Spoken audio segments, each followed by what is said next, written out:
மத்தேயு எழுதின சுவிசேஷம் 13ஆம் அதிகாரம் 24 முதல் 30 வரை வாசிங்க. மத்தேயு எழுதின சுவிசேஷம் 13ஆம் அதிகாரம் 24 முதல் 30 வரை வாசிங்க. வேறொரு ஊமையை அவர்களுக்கு சொன்னார். பரலோக ராஜ்யம் தன் நிலத்தில் நல்ல விதையை விதைத்த மனுஷனுக்கு ஒப்பாயிருக்கிறது. மனுஷர் நித்திரை பண்ணுகையில் அவனுடைய சத்துரு வந்து கோதுமைக்குள் களைகளை விதைத்து விட்டு போனான். பயிரானது வளர்ந்து கதிர்விட்ட போது களைகளும் காணப்பட்டது. வீட்டு எஜமானுடைய வேலைக்காரர் அவனிடத்தில் வந்து, ஆண்டவனே, நீர் உமது நிலத்தில் நல்ல விதையை விதைத்தீர் அல்லவா? பின்னை அதில் களைகள் எப்படி உண்டானது என்றார்கள். அதற்கு அவன், சத்துரு அதை செய்தான் என்றான். அப்பொழுது வேலைக்காரர், நாங்கள் போய் அவைகளை பிடுங்கி போட உமக்கு சித்தமா என்று கேட்டார்கள். அதற்கு அவன், வேண்டாம், களைகளை பிடுங்கும்போது நீங்கள் கோதுமையும் கூட வேரோடே பிடுங்காதபடிக்கு ரெண்டையும் அறுப்பு மட்டும் வளர விடுங்கள். அறுப்பு காலத்தில் நான் அறுக்கிறவர்களை நோக்கி, முதலாவது களைகளை பிடுங்கி அவைகளை சுட்டெரிக்கிறதற்கு கட்டுகளாக கட்டுங்கள், கோதுமையையோ என் களஞ்சியத்தில் சேர்த்து வையுங்கள் என்பேன் என்று சொன்னார் என்றார். கண்களை மூடுவோம். நல்ல தகப்பனே, சர்வ வல்லமையுள்ள எங்கள் ஆண்டவரே, இந்த அருமையான நேரத்திற்காக உமக்கு ஸ்தோத்திரம். காலை ஆராதனைகளை ஆசீர்வதித்த எங்கள் ஆண்டவர், துதிகளையும் ஸ்தோத்திரங்களையும் காணிக்கைகளையும் அங்கீகரித்த எங்கள் தேவன், இப்பொழுது நீர் எங்களோடு கூட பேசுகிறதான ஒரு நேரம், நீர் எங்களோடு கூட இடைவிடுகிறதான ஒரு நேரம், உடைய வார்த்தைகளை அனுப்புகிற ஒரு நேரம். ஆண்டவரே, நாங்கள் வசனத்தினாலே போஷிக்கப்பட பலப்பட சுகப்பட கர்த்தர் கிருபை தருவீராக. திரும்பி போகும்பொழுது வசனத்தை பெற்றுக்கொண்டவர்களாய் திரும்பி போக கர்த்தர் கிருபை பாராட்டும். மகிமையுள்ள கரத்தில் எங்களை தாழ்த்துகிறோம் எங்கள் ஆண்டவர் இயேசு கிறிஸ்துவின் நாமத்தில் பிதாவே. அல்லேலூயா, அல்லேலூயா. மத்தேயு எழுதின சுவிசேஷம் 13ஆம் அதிகாரம் 24 முதல் 30 வசனத்தில் ஒரு ஓமையை குறித்து சொல்லப்பட்டிருக்கிறது. ஓமை என்று சொன்னால் நம்ம நேற்று முன்தினம் கூட பார்த்தோம், அது பரலோக ராஜ்யத்தின் ரகசியம் என்ற அர்த்தம். அதே மத்தேயு 13 9-10 வசனங்களில் அதை குறித்து சொல்லப்பட்டிருக்கிறது. ஸோ பரலோகத்தினுடைய அநேக ரகசியங்கள் ஓமைகளாக நமக்கு விவரிக்கப்பட்டிருக்கிறது. இந்த ஓமைகளை வெறும் கதைகளாகவும் நம்ம படிக்கலாம், கதைகளாக படித்தாவும் புரியும். அதே நேரத்தில் அதை ரகசியத்தை தெரிந்து கொள்ளணும்னா அதுக்கு பின்னாடி இருக்கிற காரியங்களை ஆண்டவர்கிட்ட கேட்டு வாங்கணும். அப்போ இந்த ஓமைகளுக்கு பின்னால் நிறைய காரியங்களை ஆண்டவர் வச்சிருக்கிறார். குறிப்பாக வேத வல்லுநர்கள் என்ன சொல்கிறாங்கன்னா, 27 31 ஓமைகள் வரைக்கும் இருக்கிறது.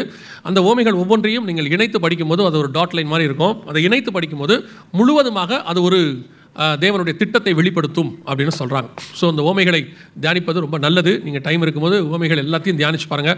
பழைய ஏற்பாட்டிலே ஓமைகள் இருக்குது. ஆண்டவர் எசேக்கியேலில் சொல்கிறார், நான் அவர்களோடு ஓமைகளாகவும் தீர்க்க தரிசனங்களாகவும் பேசுகிறேன் அப்படின்னு சொல்கிறார். ஸோ ஓமைகளை தனி பாடமாக படிச்சிங்கன்னா உங்களுக்கு எப்பவுமே நல்லாயிருக்கும்.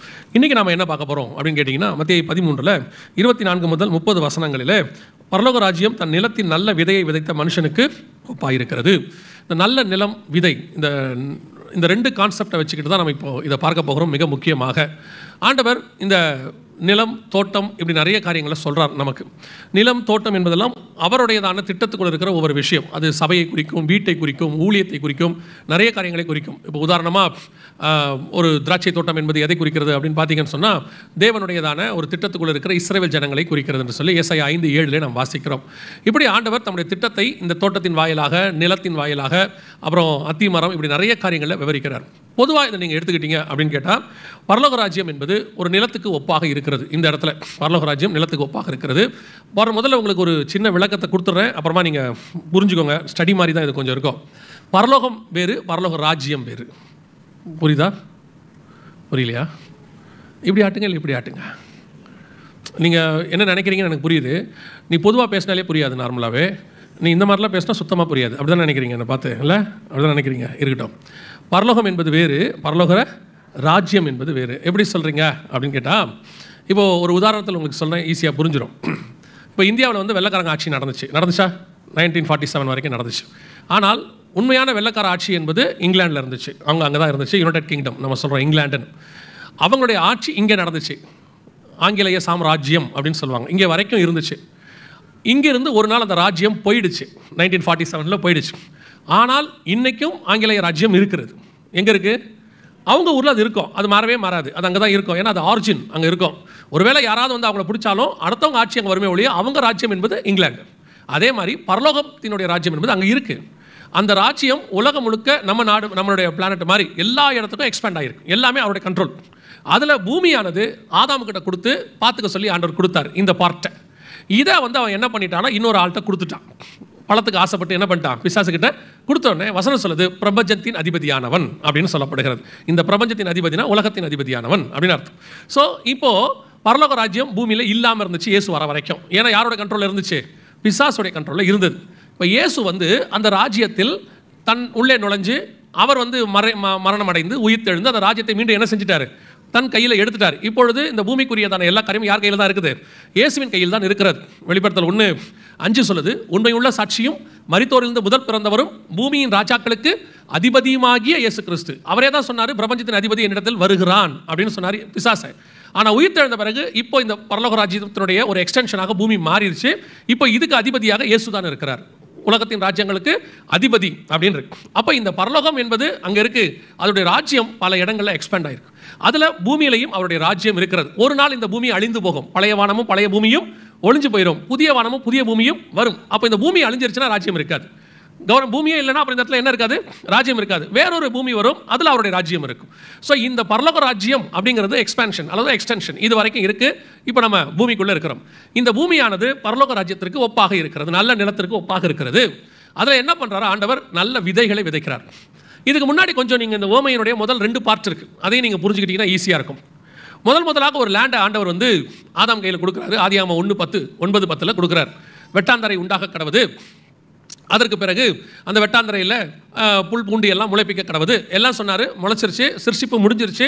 ஆதியாகமம் 1:28-29 கர்த்தர் தாம் உண்டாக்கின எல்லாவற்றையும் பார்த்தார், நல்லது என்று கண்டார். ஃபினிஷ்ட், ஓவர் ஆயிடுச்சு. இப்போ ஆண்டவர் ஒரு ஓமையை சொல்கிறார். நல்லா கவனிங்க, பார்த்துக்கிட்டே வந்தீங்கன்னா புரியும். கொஞ்சம் ஸ்டடி மாதிரி தான் இருக்கும், ஆனால் ஈஸியாக புரியும். வாசிங்க, லூக்கா எழுதின சுவிசேஷம் 8ஆம் அதிகாரம். லூக்கா எழுதின சுவிசேஷம் 8ஆம் அதிகாரம் 5வது வசனத்தை வாசிங்க. விதைக்கிறவன் ஒருவன் விதையை விதைக்க புறப்பட்டான். அவன் விதைக்கையில் சில விதை வழி அருகே விழுந்து மிதி உண்டது. ஆகாயத்து பறவைகள் வந்து அதை பட்சித்து போட்டது. சில விதை கற்பாறையின் மேல் விழுந்தது. அடுத்து 7வது வசனம். சில விதை முள்ளுள்ள இடங்களில் விழுந்தது. 8வது வசனம். சில விதை நல்ல நிலத்தில் விழுந்தது. இப்ப 4 நிலம் உருவாயிருச்சு பாருங்க. ஆண்டவர் உருவாக்கும் போது 1ஆம் அதிகாரத்தில் ஆண்டவர் பார்த்த எல்லாமே நல்லது என்று கண்டார். ஒரே லேண்டு தான், எல்லாமே நல்ல லேண்டு. ஆனால் இயேசு கிறிஸ்து வந்து சொல்லும்பொழுது லூக்கா எழுதின சுவிசேஷம் 8 சொல்லும்போது 4 விதமான லேண்ட் இருக்குன்னு சொல்கிறார். இந்த 4 விதமான லேண்டு எப்படி உருவாச்சு, என்ன ஆச்சுங்கிறதெல்லாம் ஆதியாகமத்திலேருந்து இருக்குது. இப்போ நம்ம அதுக்கு பின்னாடி போகலை. இப்போ நீங்கள் பார்த்தீங்கன்னா இந்த 4 லேண்டுங்கிறது 4 விதமான மக்கள். விதை என்பது கர்த்தருடைய வார்த்தை, நல்ல வார்த்தை. இப்போது சபைக்குள்ளேயும் இந்த 4 விதமான குணாதிசயங்களோடு கூட ஜனங்கள் இருப்பார்கள். நல்ல நிலம், போடுற விதையெல்லாம் அவங்களுக்குள்ள வசனம்லாம் என்ன செய்யும்? நல்லா முளைக்கும். ஒரு சிலர் இருப்பாங்க முள்ளுள்ள நிலம். அவங்களுக்கு எப்படின்னு கேட்டிங்கன்னா வசனம் கேட்பாங்க உட்காந்து, ஆனால் லௌகிக கவலைகள்லாம் வரும்போது ஆட்டோமேட்டிக்காக என்னவாயிடும்? அந்த வசனம் அவர்களுக்கு பலன் கொடுக்காது. ஒரு சிலர் வழி அருகே விழுந்தது, அப்படியே போகிற போக்கில் கேட்டு போயிட்டே போங்க, காதில் விழும், எல்லாம் இருக்கும். இங்கே ஃபிசிக்கலி ப்ரெசென்ட்டு, மென்டலி ஆப்சென்ட்டு நிறைய பேர் இருப்பாங்க. இப்போ இங்கே உட்காந்துருக்கீங்கல்ல, இங்கேயுமே பாருங்கள் அத்தனை பேருமே 100% அட்டென்ஷனில் இருக்கிறாங்க. நம்ம என்ன செய்ய முடியாது? அப்படி ஒரு பிரசங்கியார் நம்பினார்னா அவரை மாதிரி ஏமாளி உலகத்திலே ஒருத்தர் இல்லை, இல்லையா? நீங்கள் எல்லாருமே 100% எனக்கு தான் அட்டென்ஷன் கொடுக்குறீங்கன்னா நான் தான் ஏமாளி இதில். இப்போ எத்தனை பேர் இங்கே உட்காந்துட்டு இருப்பீங்க? இப்போ உட்காந்துட்டு இருக்கும்போது உங்களோட தாட் என்ன ஓடிட்டு இருக்கும்? இவரை கேஸை மூடிட்டு வர சொன்னேன், மூடினாரா இல்லையான்னு தெரியல. அதுக்கப்புறம் கொஞ்சம் பேர் நினைப்பாங்க ஒழுங்காக பூட்டு போட்டு வந்தாரா இல்லையான்னு தெரியல. அப்புறம் கொஞ்சம் பேர் உட்காந்துருப்பாங்க, வாசலில் வண்டியை விட்டு வந்தோம், சாவியை எடுத்தோமா இல்லையா, சரியா லாக் ஆச்சா இல்லையா. கொஞ்சம் பேருக்கு வேறு கவலை இருக்கும். போகும்போது எதை ஹோட்டலில் சாப்பிட்டு போகலான்னு ஒரு தாட்டில் இருப்பீங்க. அந்த ஹோட்டல் 12:30 மணிக்கெல்லாம் கூட்டமாயிரும். இந்த ஆள் பேசிகிட்டே இருக்கிறாங்க, இதுக்கப்புறம் கம்யூனியன் இருக்குது, இன்னும் எவ்வளோ வேலை இருக்குது, அதுக்குள்ளேயே போனால் கூட்டமாகி பேருமே சோத்திராண்டவரே சோத்திராண்டவரேன்னு உட்காந்துருப்பீங்க. இதெல்லாம் வழி அருகே விழுந்த நிலம். உட்காந்து தான் இருக்கும். வசனம் என்ன செய்கிறாங்க? கேட்கலாம் சொல்ல முடியாது. அதை விட பெரிய ஆச்சரியம் என்ன தெரியுமா? நல்லா கேட்குறவங்களோட இவங்க தான் நல்லா பார்ப்பாங்க நம்மளை. நல்லா கேட்குறவங்க கேஷுவலாக உட்காந்துருப்பாங்க, இவங்க இப்படி உட்காந்துருப்பாங்க. அவங்க மைண்ட் வேறு எங்கேயோ இருக்குது, அவங்க எங்கே பார்க்குறாங்கன்னே அவங்களுக்கு தெரியாது. ஆனால் பிரசங்கியாருக்கு எப்படி இருக்கும்? எப்படி பார்க்குறாரு பாருங்க அவர் நம்மளை அப்படின்னு இருக்கும். ஸோ அதனால் இது வழி அருகே விழுந்த நிலம் ஒன்று இருக்குது, போகிற போக்கில் கேட்டு போகிறது. நல்ல நிலமும் இருக்குது, கற்பாறை கொஞ்சம் இருக்குது, அது ஒன்று என்ன பண்ணாலும் அசையாது, அப்படியே உட்காந்துருக்கோம். இதை விட செய்தியெல்லாம் கேட்டு முடிச்சிட்டோம், ஆனால் உட்காந்துருப்பார். சுயநீதிக்காரங்க அப்படி ஒன்று உட்காந்துருக்கோம். ஆனால் இதில் ஒரு ஆசீர்வாதம் என்னன்னு கேட்டிங்கன்னா, லேண்டில் தான் டிஃப்ரென்ஸ் இருக்கே ஒழிய விதையில் டிஃப்ரென்ஸே கிடையாது. வசனத்தில் என்ன கிடையாது? அது எங்கே போட்டாலும் முளைக்கும். முள்ளுலேயும் முளைக்கும், கற்பாறையிலையும் முளைக்கும், வழி அருகவே முளைக்கும், நல்ல நிலத்துலையும் முளைக்கும். இப்போ ஆதாம் கிட்ட கொடுக்கும்போது நல்ல லேண்ட் இருந்துச்சு. அதுக்கப்புறம் முள்ளு எப்போ வந்துச்சு? ஆதாம் பழம் சாப்பிட்டோன்னே கர்த்தர் என்ன சொல்கிறாரு? முள்ளும் குறுக்கும் பிறப்பிக்கும் அப்படின்னாரு. அடுத்து வழி அருகே எப்போ வந்துச்சு? காயின் பாவம் செஞ்ச உடனே காயினை பார்த்து ஆண்டவர் சொல்கிறாரு, நீ அலைந்து திரிகிறவனாக இருப்பாய். ஆங்கிலத்தில் பார்த்தீங்கன்னா ஃபிஜிட்டிவ்னு இருக்கும், அகதியாக இருப்பாய். அகதியோட வேலை என்னது? வழி அருகே போயிட்டே இருப்பான். ஆனால் அங்கேயும் ஆண்டவர் சொல்கிறாரு, நீ நிலத்தை பயிரிட்டால் அது உனக்கு என்ன தராது? பலன் தராது. அதான் வழி அருகே விழுகிறது. ஒவ்வொரு லேண்டாக மாறிட்டே இருக்கு பாருங்க. நல்ல நிலம், அடுத்து முள்ளு வருது, அடுத்து என்ன வருது? வழி அருகே விழுறது வருது. இப்போ கடைசியாக கற்பாறை, சீனாய் மலையில் வார்த்தையை கொடுக்குறாரு ஆண்டவர், கற்பலகைகளில் எழுதி கொடுத்தாருன்னு இருக்கு. அந்த வார்த்தை இருக்கு, ஆனால் இஸ்ரவேல் ஜனங்களுக்கு அது என்ன செய்யலை? அந்த வசனம் முளைக்கவே இல்லை. இப்படி ஒவ்வொன்றா மாறிக்கிட்டே வருது. ஸோ 4 வகையான லேண்டாக மாறிடுச்சு. இப்போ இந்த 4 வகையான லேண்டையும் திருப்பி என்ன லேண்டாக மாற்றணும்? ஒரே லேண்டாக, நல்ல லேண்டாக மாற்றணும். அதுதான் தேவனுடைய திட்டம். அதனால் ஆனால் விதையை எல்லா இடத்துக்கும் போடுறார். ஆனால் இப்போ நாம் பார்க்குற ஓமையில் என்ன பிரச்சனைன்னு கேட்டிங்கன்னா, நீங்கள் வாசித்த மத்தேயு சுவிசேஷம் 13ஆம் அதிகாரத்தில் 24வது வசனத்தை திருப்பி வாசிங்க பார்ப்போம். மத்தேயு 13:24.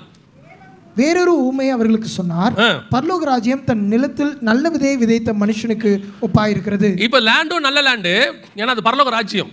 லேண்டும் நல்ல லேண்டு தான், விதையும் இப்போ 4 வகையான லேண்டில் நல்ல லேண்டில் தான் அவர் விதைக்கிறாரு, நல்ல நிலத்தில் தான் விதைக்கிறாரு. விதையும் நல்ல விதை தான், எந்த மாற்று கருத்தும் இல்லை. ஆனால் இப்போ பிரச்சனை வேறு. அப்போது ஒரே லேண்டு, ஒரே காவல்காரன், பிரச்சனை இல்லை. அப்புறம் 4ஆக மாறிடுச்சு. இந்த ஓமை வேறொரு விஷயம். இது என்ன சொல்லுது? இது பரலோக ராஜ்யம், நல்ல லேண்டு தான், விதையும் நல்ல விதை தான். இங்கே லேண்ட்லேயும் பிரச்சனை இல்லை, விதையிலையும் பிரச்சனை இல்லை. இப்போ சபையிலையும் பிரச்சனை இல்லை, விசுவாசிகிட்டையும் பிரச்சனை இல்லை. அதாவது வார்த்தையிலையும் பிரச்சனை இல்லை. நல்ல ஆவிக்குரிய சபையில் தான் உட்காந்துருக்கிறோம், நல்ல ஆவிக்குரியதான சத்தியம் கிடைக்கிற இடம். அப்புறம் சபையும் நல்ல சபை, மாற்று கருத்தே இல்லை. ஆனால் இங்கே வேறொரு பிரச்சனை இருக்கிறது. என்ன பிரச்சனை இருக்குது? அந்த வசனத்தை வாசிச்சிங்கன்னா 25வது வசனம் வாசிங்க. மனுஷர் நித்திரை பண்ணுகையில் அவனுடைய சத்துரு வந்து கோதுமைக்குள் களைகளை விதைத்து விட்டு போனான். இப்போ இங்கே பிரச்சனை என்னன்னா, விதையும் இல்லை, லேண்டும் இல்லை. உள்ளுக்குள்ள வந்து சத்துரு என்ன பண்ணிட்டு போயிட்டான்? களைகளை விதைத்து விட்டு போய்விட்டான். சபைக்குள்ள வேற ஒரு டாக்டரின் அல்லது கர்த்தருக்கு பிரியமில்லாத விஷயம், கர்த்தர் அருவருக்கிற விஷயத்தை கொண்டு வந்து இந்த களைகளை கொண்டு வந்து உள்ளுக்குள்ளே நுழைச்சிட்டு போயிட்டான் அப்படின்னு இருக்கு. இப்போ இதுக்கு ஒரு எக்ஸாம்பிள் உங்களுக்கு சொல்லணும் அப்படின்னு கேட்டால், இப்போ ஆண்டவர் ஏதேன் தோட்டத்தை உண்டாக்கி விட்டார். கர்த்தர் நல்லது என்று கண்டார். இப்போ ஆதாம் ஏவாள் அவருடைய சாயலாய் உருவாக்கப்பட்டு விட்டார்கள். அவங்களும் பர்ஃபெக்ட், லேண்டும் பர்ஃபெக்ட், எல்லாம் ஓகே தான். இப்போ களைகளை விதைக்கிறதுக்கு உள்ளே யார் வர்றது? சத்ரு உள்ளே வருகிறார், சர்ப்பம் உள்ளே வருகிறது. இப்படி ஆதாம் அந்த தோட்டத்துக்குள்ளே சத்ரு கொண்டு வந்து களைகளை விதைப்பதற்கு என்ன காரணம்? சத்ரு எப்பவுமே களைகளை விதைக்கிறவன் தான், அது அவன் சுபாவம், அதான் காரணம். பல நேரத்தில் நீங்கள் கேட்குறீங்கல்ல, நான் எங்கள் வீட்டில் நல்லா தான் ஜெபம் பண்ணுறோம், பிள்ளைகளை எல்லாம் நல்லா தான் சர்ச்சுக்கு கூட்டிகிட்டு வரோம், ஆனால் திடீர்னு பார்த்தா பையன் வேற ஒரு பெரிய தப்பை பண்ணிட்டு வந்து நிற்கிறான். திடீர்னு பார்த்தா பொண்ணு வேறு விதமான தப்பு பண்ணிட்டு வந்து நிற்கிது. இதை நம்மளால் டைஜஸ்டே பண்ண முடியல. சில பெற்றோருக்கு அது புரியவே மாட்டேங்குது. நாங்கள் பர்ஃபெக்டாக தானே இருந்தோம், ஏன் என் குடும்பத்தில் இப்படி, எதனால் இப்படி வந்துச்சு? நாங்கள் இது வரைக்கும் சில நேரத்தில் கேட்பாங்க, நீங்கள் நோட்டீஸே பண்ணலையா? நோட்டீஸே பண்ணல, அவ்வளோ பர்ஃபெக்டாக இருக்குது. நான் சொல்லுகிறது ஆவிக்குரிய குடும்பங்களில், ஆவிக்குரிய குடும்பத்தில் மட்டும்தான் நான் பேசிகிட்டு இருக்கிறேன். ஏன் இந்த மாதிரி சுபாவங்கள் நடக்குது அப்படின்னு கேட்டிங்கன்னு சொன்னால், அதுக்கு கீழே வசனம் சொல்லுது. 25வது வசனம் வாசிங்க. மனுஷன் நித்திரை பண்ணுகையில் இவங்க என்ன பண்ணிட்டாங்க? சத்துரு உள்ளே வந்தது எதனால? அதான் அங்கே பிரச்சனை. இப்போ ஆதாம் கிட்ட ஆண்டவர் ஒரு காரியத்தை சொல்றாரு. ஆதியாகமத்தின் புஸ்தகம் 2ஆம் அதிகாரம் 15வது வசனத்தை வாசிங்க. ஆதியாகமம் 2:15 வாசி. தேவனாகிய கர்த்தர் மனுஷனை ஏதேன் தோட்டத்தில் அழைத்து கொண்டு வந்து அதை பண்படுத்தவும் காக்கவும் வைத்தார். நம்ம எல்லாரும் நினைக்கிறோம், என்ன நினைக்கிறோம்? ஆதாம் பழம் சாப்பிட்டாரு, அதில் வேற ஏவாள் தான் முதல்ல சாப்பிட்டாங்க, அதை சாப்பிட்டு புருஷனுக்கும் கொடுத்தாங்க, அதனால தான் அவர் சாப்பிட்டாரு, எல்லாம் நம்ம சொல்கிறோம். ஆனால் அதை விட பெரிய தப்பு எங்கே இருக்குதுன்னு நல்லா கவனிச்சு பாருங்க. ஆண்டவர் மனுஷனை கொண்டு வந்து தோட்டத்துக்குள்ளே வைக்கும் பொழுது அவனுக்கு 2 முக்கியமான வேலைகளை கொடுத்தார் என்று வாசிக்கிறோம். ஒன்று பண்படுத்தவும், இன்னொன்று காக்கவும் அப்படின்னு இருக்கு. அதாவது ஒன்று மெயின்டைன் பண்ணணும், இன்னொன்று வாட்ச் பண்ணணும். இந்த 2 வேலை தான் ஆதாமுக்கு கொடுக்கப்பட்டது. மிக முக்கியமாக மெயின்டைன் பண்ணுறது நம்ம எல்லாருக்கும் தெரியும். அவர் பழம் தோட்டம் கட்டம் எல்லாம் இருக்குது, எல்லாத்தையும் பர்ஃபெக்டாக தண்ணி பாய்ச்சறது, வரது போகிறது, இது மெயின்டைன் பண்ணுறது. ஆனால் 2வது வேலை ஒன்று இருக்கிறது, வாட்ச் பண்ணுறது, காக்கவும் அப்படின்னு இருக்கு. இன்னைக்கு நாம 2 விதமான வேலை தான் கர்த்தர் எல்லாருக்கும் கொடுத்துருக்காரு. கணவனுக்கும் கொடுத்துருக்காரு, மனைவிக்கும் கொடுத்துருக்காரு, குடும்பத்தை காப்பாற்றும்படி.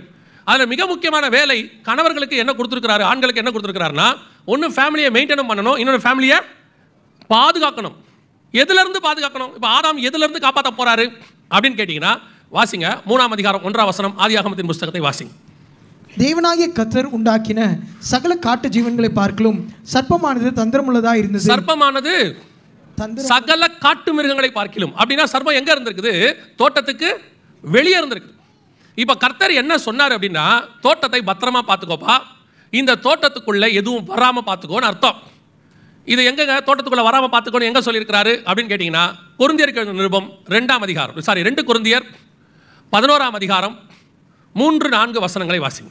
ஆகிலும் சர்ப்பமானது தன்னுடைய தந்திரத்தினாலே ஏவாளை வஞ்சித்தது போல உங்கள் மனதும் கிறிஸ்துவை பற்றிய உண்மை நின்று விலகும்படி கெடுக்கப்படுமோ என்று பயந்திருக்கிறேன். சபைக்கு எழுதுறார் ஆண்டவர் பவுல் மூலமாக. சபை எப்படி வெளியிருந்து உபதேசம் வந்து உள்ளே மோசம் போச்சோ, அதுக்கு ஈக்குவலா எதை எழுதுறாரு? சர்ப்பம் உள்ளே வந்து எப்படி ஏவாளை வஞ்சித்ததோ அப்போ 2 பொறுப்பு ஆண்டவர் குடும்பத்துக்கு கொடுக்குறாரு. ஒரு மேய்ப்பனுக்கு கொடுக்குறாரு, சபையை நடத்துகிற மேய்ப்பனுக்கு கொடுக்குறாரு. ஒரு குடும்பத்தை நடத்தக்கூடிய கணவன் மனைவி எல்லாருக்கும் கொடுக்குறாரு. என்ன கொடுக்குறாரு? ஒன்று, நீங்கள் பண்படுத்தணும், அதை சரியாக பாதுகாத்து கொள்ளணும். அதில் மாற்று கருத்தே கிடையாது. நாம் எல்லாருமே அதில் பர்ஃபெக்டாக இருக்கிறோன்னு நான் நினைக்கிறேன். குறிப்பாக இந்தியன் பெற்றோர்கள் நான் பார்த்ததில், பல நாடுகளுக்கு போனதில், பல பெற்றோர்கள் ஒரு சர்டன் ஏஜுக்கு பிறகு பிள்ளைகளை குறித்த கவலை அவங்களுக்கு என்ன செய்யாது, இருக்காது. 16-17 வயசில் அவங்க போயிடுவாங்க, ஃபோனில் பேசிப்பாங்க, அவ்வளோதான் வச்சுக்கோங்களேன். ஏதோ ஒரு பிரச்சனைனா ஒரு 1/2 மணி நேரம் அழுவாங்க, விட்டுருவாங்க. ஆனால் நாம் அப்படி இல்லை. பிள்ளைகளை கல்யாணம் பண்ணி கொடுக்குற வரைக்கும் நமக்கு பொறுப்புறதாக நினைக்கிறோம். கல்யாணம் பண்ணி கொடுத்துட்டோம், நம்ம பொறுப்பை கொஞ்சம் பேர் எடுப்பாங்க. அங்கே தான் பிரச்சனை இருக்குது. புரியலையா?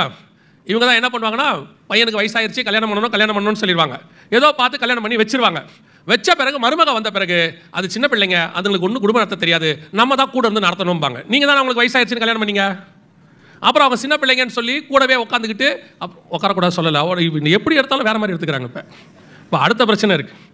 இயேசு அவரை பிரித்து வனாந்தரத்துக்கு கொண்டு போனார் ஆவியானவர்னு செய்தி எடுத்தா, ஒரு பாஸ்டர் ஃபோன் பண்ணி கேட்குறாரு, இயேசு பிரிஞ்சு போன மாதிரி குடும்பத்தை பிரிஞ்சு போக சொல்லி நீங்கள் சொன்னீங்களான்னு கேட்குறாரு.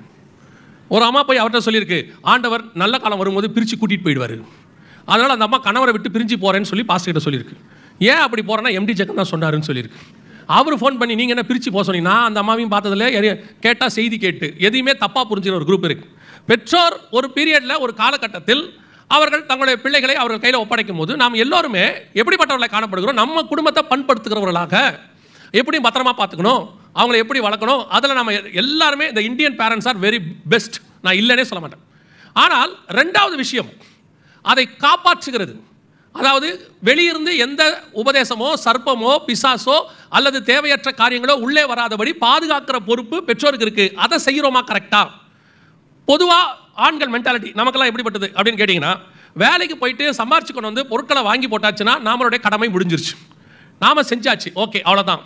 அதை தாண்டி வீட்டுக்குள்ளே இருக்கக்கூடியதான கொஞ்சம் இன்னர் ப்ராப்ளம்ஸ் கொஞ்சம் இருக்கும். அதையெல்லாம் கேட்டிங்கன்னா இன்றைக்கி இருக்கக்கூடிய பல ஆண்களுக்கு தெரியாது.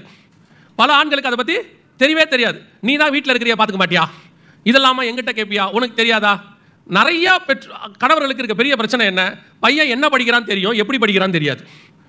நீங்களே இப்போ பாருங்களேன், சும்மா உங்கள் வீட்டுக்கார திடீர்னு ஒரு நாள் ஸ்கூலுக்கு அனுப்பி, பையனுக்கு இன்றைக்கி வேன் வரலையா, போய் கூட்டிகிட்டு வாங்கன்னு அனுப்பி விட்ருங்க. போன உடனே ஸ்கூல்லேருந்து ஒரு ஃபோன் கண்டிப்பாக அடிப்பார் உங்களுக்கு, ஸ்கூல் வாசல்லேருந்து. பையன் என்ன செக்ஷன் படிக்கிறான், எல்லோரும் நிற்கிறாங்க, இங்கே செக்ஷன் கேட்குறாங்க. 7th ஏவா பியா, அது கூட தெரியாமல் என்ன பண்ணீங்க வீட்டில் எவ்வளோ நாள்? இல்லை, நிறைய பேருக்கு என்ன தெரியாது, என்ன செக்ஷன்னு தெரியாது. திடீர்னு பேரண்ட்ஸ் டீச்சர்ஸ் மீட்டிங் நடக்கும். போகும்போது அப்பா கேட்டுக்கிட்டே போவார், என்னடா பண்ண இந்த வாட்டி, எவ்வளோ எடுத்த? அவன் சொல்லுவான், முந்தியெல்லாம் நாங்கள் போகும்போது அப்பா அம்மா மிரட்டி கூட்டிகிட்டு போவாங்க எங்களை, வா உன்னை பிச்சுறேன்னு. இப்போ இவன் அப்பா அம்மா மிரட்டி கூட்டிகிட்டு போகிறான். அவங்க எது சொன்னாலும் அமைதியாக வரணும், அவங்க எது சொன்னாலும் சரின்னு சொல்லிட்டு வரணும். அவங்கக்கிட்ட சும்மா அது இதுன்னு பேசாதீங்க. நம்ம ஏதாவது பேசிட்டோம்னா திருப்பி வரும்போது அவன் திட்டிகிட்டே வருவான், நான் உங்களை பேச வேணான்னு சொன்னேனா இல்லையா? இந்த மாதிரி அனுபவித்த பெற்றோர்கள் கரங்களை உயர்த்துங்க பார்ப்போம். இங்கே பாருங்கள் எவ்வளோ பேர் இருக்காங்க, நம்ம கோஷ்டி எத்தனை இருக்குது பாருங்கள். இல்லை, போகும்போது நமக்கு காஷன் கொடுத்து கூப்பிட்டு போகிறான், நம்ம தப்பு பண்ணிட்டோம்னா வரும்போது திட்டி கூட்டு வரோம். இப்போ ஸ்கூலுக்கு யார் கூட்டிகிட்டு போய் கூப்பிட்டு வரேனே தெரில, அவன் சொல்கிறான். அந்த மாதிரி வீட்டில் என்ன நடக்குது தெரியாது. பாதி கணவன்மார்களுக்கு விஷயமே புரியாது, எப்படி போயிட்டு இருக்குது, என்ன நடக்குது. இப்போ சகோதரிகளும் வேலைக்கு போக தொடங்கியாச்சு, சூழ்நிலை அப்படி வேற இல்லை, விலைவாசி ஏறிடுச்சுங்கிறாங்க, என்னவோ வாட் எவர் இட் இஸ், நீங்களும் வேலைக்கு போக தொடங்கிட்டீங்க. இப்போ குடும்பத்துக்குள்ள எந்த சர்ப்பம் வருது, எந்த பிசாசு வருது, என்ன வகையாக வருது, ஏதாவது தெரியுமா உங்களுக்கு? ஏதாவது நடந்துட்டு இருக்கா? பிரச்சனை உச்சத்துக்கு வந்த பிறகுதான் இப்படி எல்லாம் நடக்குமா? என்ன குறை வச்சோம், நீங்கள் பேசுறது என்ன குறை வச்சோம்? வேலைக்கு சாப்பாடு வாங்கி கொடுக்குறோம், பர்கர்லேருந்து பீஸாலேருந்து ஆர்டர் பண்ணி வீட்டுக்கு வாங்கி கொடுக்குறோம். நமக்கெல்லாம் உப்புமா கிண்டி கொடுக்கறதே பெரிய விஷயம் அந்த காலத்தில். இப்போ அப்படி இல்லை, கேட்ட சாப்பாடு வருது, என்ன கேட்டாலும் வருது, போய் சாப்பிட்றதாலும் சாப்பிட்லாம். நமக்கு 350 ரூபா ஒரு வருஷத்துக்கு ஃபீஸ் கட்டி ஒரு வருஷமே படிச்சிட்டோம். இப்போ ஒரு செமஸ்டருக்கே 30,000 40,000 ஒரு வருஷத்தை முடிக்கும் போது லட்சக்கணக்கில் ஆகுது. அப்படி ஃபீஸ் கட்டி படிக்க நம்ம என்ன சொல்கிறோம்? நல்லா ஃபீஸ் கட்டணும், நல்லா சாப்பாடு வாங்கி கொடுத்தோம், நல்ல ரெப்யூட்டட் ஸ்கூலில் சேர்த்து விட்டுருக்குறோம், நல்லா அவங்களுக்கு டியூஷன் கொடுத்துருக்குறோம், அவங்களுக்கு தேவையான தனி ரூமு ஃபோனு எல்லாம் இருக்குது. ஆனால் உள்ளே சர்ப்பம் வந்தது நிறைய பெற்றோருக்கு தெரிய மாட்டேங்குது. நிறைய பெற்றோருக்கு எங்க சத்துரு வந்து கலைகளை விதைத்தான்னு தெரியவே இல்லை. நீங்கள் வேலை பார்க்குறீங்கன்னு நினைக்கிறீங்க, பைபிள் சொல்லுது நீங்கள் நித்திரை அடைந்து இருக்கிறீர்கள்.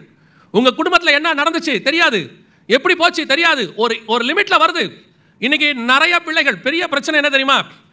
பிள்ளைகளுக்கு பிரச்சனை இருக்குது, ஆனால் அந்த பிரச்சனைகளுக்கு பிள்ளை ஒரு பேர் வச்சிருக்குது. அது ஓசிடி ப்ராப்ளம், அந்த ப்ராப்ளம், இந்த ப்ராப்ளம். என்னடா ஓசிடி ப்ராப்ளம் உங்களுக்கு அப்படின்னு கூப்பிட்டு கேட்டோம்னா, கூகுள் சொல்லுச்சு, கூகுளில் போய் பார்த்தோம், இந்த மாதிரி சிம்டம் இருந்தால் அது ஓசிடி ப்ராப்ளம், இந்த மாதிரி பிரச்சனை வந்தால் அந்த ப்ராப்ளம். ஒவ்வொருத்தரும் ஒவ்வொரு ப்ராப்ளம் சொல்கிறான். சரி உட்காந்து அவங்ககிட்ட கேட்டோம்னா என்ன ப்ராப்ளம்னு கேட்டோம்னா அவங்களுடைய பிரச்சனையை நமக்கு சொல்கிறாங்க. அந்த பிரச்சனையை நீங்கள் கம்பேர் பண்ணி பாருங்கள், நம்ம அனுபவிச்ச பிரச்சனையில் 10% கூட இருக்காது. நமக்கு அன்றைக்கி சாப்பாட்டுக்கே ப்ராப்ளம் இருந்துச்சு, வேலைக்கு பிரச்சனை இருந்துச்சு, எங்கே போனாலும் நடந்து போனோம், இன்றைக்கி வீட்டு வாசலில் ஆட்டோ ஏற்றி விடுறோம். ஆனால் இவனுக்கு என்ன பிரச்சனை, இன்றைக்கி வீடியோ கேம்ஸை பார்த்துட்டு அல்லது எதையாவது வெப்சைட்டில் பார்த்துட்டு அது மண்டைக்குள்ளே ஓடி அதுவாகவே இவன் மாறிடுறான், மல்டிபிள் பர்சனாலிட்டின்றான், OCD பிரச்சனைங்கிறான், என்னென்னவோ சொல்கிறான். ஆனால் இது எல்லாம் இன்னைக்கு உள்ளதான பிசாசின் தந்திரம். இது கொஞ்சமாவது பெற்றோருக்கு புரியணும். இப்போ நம்ம இந்த மாதிரிலாம் ஏதாவது சொன்னோம்னா ஒரு பேர் சொல்லிடுறான், அவர் பூமர் அங்கிளுங்கிறான். இப்போ அவருக்கு இப்போ நம்மளாம் என்ன ஜென்ரேஷன், பூமர் அங்கிள் ஜென்ரேஷன். எப்போ பார்த்தாலும் எங்கள் காலத்தில் அந்த காலத்தில் அப்படின்றான். இப்போ அவனுக்கு சில ப்ராப்ளம்ஸ் போயிட்டு இருக்குது. இப்போ அவனுக்கிட்ட வர்றதுக்கு முன்னாடியே சர்ப்பம் உள்ளே வராமல் பாதுகாக்க வேண்டியது அவங்க வேலை. நீங்கள் உள்ளே விட்டுட்டு என்ன பண்ணலான்னு யோசிக்கிறோம். சர்ப்பம் வந்துடுச்சு, உள்ளுக்குள்ள பையனுக்கு இந்த ப்ராப்ளம் வந்துடுச்சு, சைக்காட்டிக் ப்ராப்ளம் வந்துடுச்சு, இதை என்ன சரி பண்ணலாம். அப்புறம் வந்து பாஸ்டர் கிட்ட ஜெபம் பண்றது, பாஸ்டர் இப்படி எல்லாம் வந்துச்சு, ஏன் என் குடும்பத்துக்குள்ள வந்துச்சு. நீங்கள் நித்திரை பண்ணுகிறவர்கள். நாம வேலைக்கு போறோம், ஏன் ஊழியக்காரங்களையும் சேர்த்தே சொல்றேன், ஊழியத்துக்கு போறோம், நிறைய காரியங்கள் பிஸியா இருக்கிறோம். இதெல்லாம் எதற்காக நாம் செய்கிறோம், எதுக்காக நம்ம செய்கிறோம்? அல்டிமேட்டா எண்ட் ஆஃப் த டே நம்ம சொல்ல போறது ஃபேமிலிக்காக, அடுத்த ஜெனரேஷன். ஏன்னா நமக்கு வேற ஒண்ணுமே இல்லை. ஆனால் அந்த ஜெனரேஷன் இன்னைக்கு என்ன ஆகிட்டே இருக்கு, உள்ளுக்குள்ள கலைகளோடு கூட சேர்ந்து வளர்ந்துகிட்டே இருக்குது. இதுல பிரச்சனை என்னன்னா, கலை எங்கே விதைக்கப்பட்டதுன்னே பெற்றோருக்கு தெரியல. எப்போ இது நடந்துச்சு, என்னைக்கு நடந்துச்சு, பிரச்சனை உச்சத்துக்கு போகும்போது தான் நான் சொல்றது 100% உண்மை. முந்தியெல்லாம் ஒரு 30 வருஷத்துக்கு முன்னாடி நம்ம வீட்டுக்குள்ள நுழையும் போதே அம்மா கண்டுபிடிச்சிருவாங்க நம்ம முகத்தை வச்சு, சாப்பிட்டாங்களா இல்லையா, அவனுக்கு உடம்பு சரியில்லையா. உள்ள நுழையும் போதே கேட்பாங்க, என்னடா பிரச்சனை, மதியானம் சாப்பிட்டியா இல்லையா கேட்பாங்க. இப்போ பையன் எப்படி வந்தாலும் இப்போ இருக்கிற அம்மாவுக்கு தெரியாது, இப்போ இருக்க அப்பாவுக்கு தெரியாது. ஏன்னா இப்போ நம்மளாம் வேற ப்ராப்ளத்தில் பிஸியாக இருக்கோம். கேட்டு பார்த்தா நம்ம சைடில் நம்மளுடைய நியாயங்களை சொல்கிறோம். யாருக்காக ஓடுறேன், கல்யாணம் பண்ணி வச்ச போது நம்ம ஒரு ஆணுக்கும் பெண்ணுக்கும் கல்யாணம் பண்ணி வச்சோம், பிரச்சனை வந்துடுது. பாஸ்டர்கிட்ட வராங்க, பாஸ்டர்கிட்ட வந்தோடனே அந்த அம்மா சொல்லுது, இந்த வீட்டுக்கு நான் மாடு மாதிரி உழைக்கிறேன். உடனே அவர் சொல்கிறாரு, நான் கூட தான் நாய் மாதிரி உழைக்கிறேன். ஒரு மாடும் நாயுமா மாறி நிற்கிறாங்க ரெண்டு பேரும். நம்ம ஒரு மனுஷனுக்கும் மனுஷிக்கு தானே கல்யாணம் பண்ணி வச்சோம் 10 வருஷத்துக்கு முன்னாடி. ரெண்டு பேரும் நல்லா உழைச்சி மாடு நாய்மா, அவங்க எனக்கு பார்க்கும்போது தோணும், இது ஒரு மாடு, இது ஒரு நாய். ஏன் அவ்வளோ கஷ்டப்பட்டு உழைக்கிறீங்க, மாடு மாதிரி நாய் மாதிரி உழைச்சி, இப்போ உங்கள் கண்ணுக்குட்டி என்னாச்சு, உங்கள் நாய்க்குட்டி என்னாச்சு, அப்படி தான் கேட்க வேண்டியிருக்கு. குடும்பத்துக்காக தானே இவ்வளோ கஷ்டப்படுறோம். உட்காந்து பிள்ளைங்கிட்ட என்ன, நான் அதை விட ரொம்ப முக்கியம், பிள்ளைகளுடைய சின்ன சேஞ்சஸ் வரும்போதே உங்களுக்கு தெரியணும். நிறைய பெற்றோர் ஃபெயிலியர், பிரச்சனை பெருசாகும் போது அவங்ககிட்ட அந்த விஷயம் வரும்போது, எப்பத்துலேருந்து இப்படி இருக்குன்னு கேட்டால் 2 வருஷமாக இப்படி இருக்கு, 1 வருஷமாக இப்படி இருக்கு, இது மாதிரி 1.5 வருஷமாக இருக்கு. அப்போ இந்த 1.5 வருஷம் அதை தெரிந்துக்காத பெற்றோர், கலை விதைக்கப்பட்டதை தெரியாத பெற்றோர், குடும்பத்துக்குள்ள என்ன நடக்குது. இப்போ முந்தியெல்லாம் ஒரு வீடு தான் இருக்கும், எல்லாரும் ஒரு ரூம்குள்ளே தான் இருப்போம். இப்போ ஆளாளுக்கு ஒரு ரூமு, ஆளாளுக்கு ஒரு ஃபோனு, சாப்பிட கூப்பிட்றதே ஃபோனில் தான் கூப்பிட்றாங்க. சாப்பிட வரியா, நான் வரேன். நான் நினச்சேன் எங்கிருந்தோ கூப்பிட்றாங்க போலன்னு, அவன் உள் ரூமில் தான் இருக்கான். கதவை தட்டி கூப்பிட்றது கூட இப்போ நமக்கு சோம்பேறித்தனம் ஆகி போச்சு, அந்த அளவுக்கு ஆயிட்டோம். ப்ரைவசிங்கிற பேரில், அவங்களுக்கு நம்ம வசதி பண்ணி கொடுக்குறோங்கிற பேரில் எல்லாமே ஒரு லிமிட்டுக்கு மேலே போச்சுன்னா சர்ப்பம் உள்ளே நுழையும், சத்ரு கலைகளை விதைப்பான். அதாவது பிள்ளைகள் சந்தோஷமாக இருக்கிறது நல்லது, அதை விட பாதுகாப்பாக இருப்பது நல்லது. பாதுகாப்பு இல்லாத சந்தோஷம் ஆபத்து தானே. என்ன யோசிச்சு பாருங்க, நமக்கு அப்பா அம்மா அடித்த காலம் ஒன்று இருந்துச்சு, இவங்க அடித்தது பத்தாதுக்குன்னு டீச்சர்கிட்ட கொண்டு போய் விடும்போது ஒன்று சொல்லி விட்டுட்டு வருவாங்க. என்ன சொல்லி விட்டு வருவாங்க, கண்ணு ரெண்டையும் விட்டுட்டு தோலை உரிங்க வைப்பாங்க. அந்த மாதிரி ஏற்கனவே நல்லா தான் அடிக்கும், அதுக்கு நம்மளை கண்டாலே பிடிக்காது, சாத்துனா சாத்துவாங்க. அப்புறம் விட்டுட்டு வரும்போது சொல்லிட்டு வருவாங்க, அவன் அடங்கவே மாட்டேங்கிறான் வீட்டில், கண்ணு ரெண்டையும் விட்டுட்டு தோலை உரிங்கன்னு. அந்த அம்மாவுக்கு என்னமோ நம்ம பத்திரம் எழுதி கொடுத்த மாதிரி, நீங்கள் போங்க நான் பார்த்துக்கிறேன், சும்மாவே சாத்தும். அதுக்கப்புறம் போட்டு இப்போ வீட்டில் அடிக்க முடியறதில்ல, அடிச்சா அப்படியே பார்க்குறோம். அப்பா பயப்படுறாரு, என்னடா ஒன்றும் இல்லை. டீச்சரும் அடிக்க முடியாது, டீச்சர் அடித்தா போலீஸில் பிடிச்சி கொடுத்துறான், உடனே போலீஸ் வந்துடுது. போலீஸும் பாருங்க அவங்களுக்கு தான் சாதகமாக இருக்குது, டீச்சரை பிடிச்சி உள்ளே வச்சிடறாங்க. நல்லா கவனிச்சுக்கொள்ளுங்க, நீங்கள் உங்கள் பிள்ளைகளுக்கு பாதுகாப்பாய் கொடுக்கப்பட்ட பெற்றோர், அடுத்த தலைமுறையை கர்த்தருக்கென்று வளர்ப்பதற்கென்று கொடுக்கப்பட்ட பெற்றோர். நீங்கள் என்ன சொல்கிறீங்க, நான் தான் கஷ்டப்பட்டேன், என் பையன் நல்லா இருக்கட்டும், யார் வேணான்னா, பசியாக இருக்க வேண்டாம், ட்ரெஸ் இல்லாமல் இருக்க வேண்டாம், சந்தோஷமாக தூங்கட்டும், ஏசி போட்டு கொடுங்க. ஆனால் கூட அவன் என்ன பண்ணுறான்றதை பாருங்கள், அதுக்கு தான் கர்த்தர் வச்சிருக்கிறார். நாம எப்படிங்க அவங்க பிரைவசியில் தலையிடுறது, நீ சத்ருக்கு வழி கொடுக்குறேன்னு அர்த்தம். பிள்ளையை ஒழுங்காக வளர்க்காட்டி கர்த்தர் கண்டிப்பாக உங்ககிட்ட கணக்கு கேட்பார். நான் உங்ககிட்ட வளர்த்து கொடு என்று பிள்ளையை கொடுத்தேனே, நீ என்ன செய்தேன்னு கேட்பார். இன்னைக்கு நிறைய தோட்டத்துக்குள்ள சத்துரு கலைகளை விதைக்க தொடங்கியிருக்கா இந்த லாஸ்ட் மினிட்.